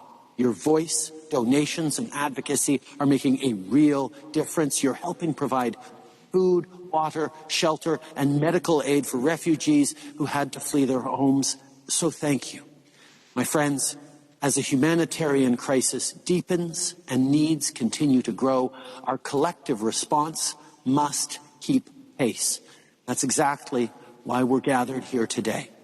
Together, let's keep working to mobilize governments around the world, private companies, and the people in our communities to support refugees from Ukraine and indeed support all Ukrainians. Thank you. Merci, Prime Minister Trudeau. When the invasion of Ukraine started, her neighbours in the EU and countries like Moldova did not hesitate to offer safe harbour to the masses of people who fled. According to the latest estimate,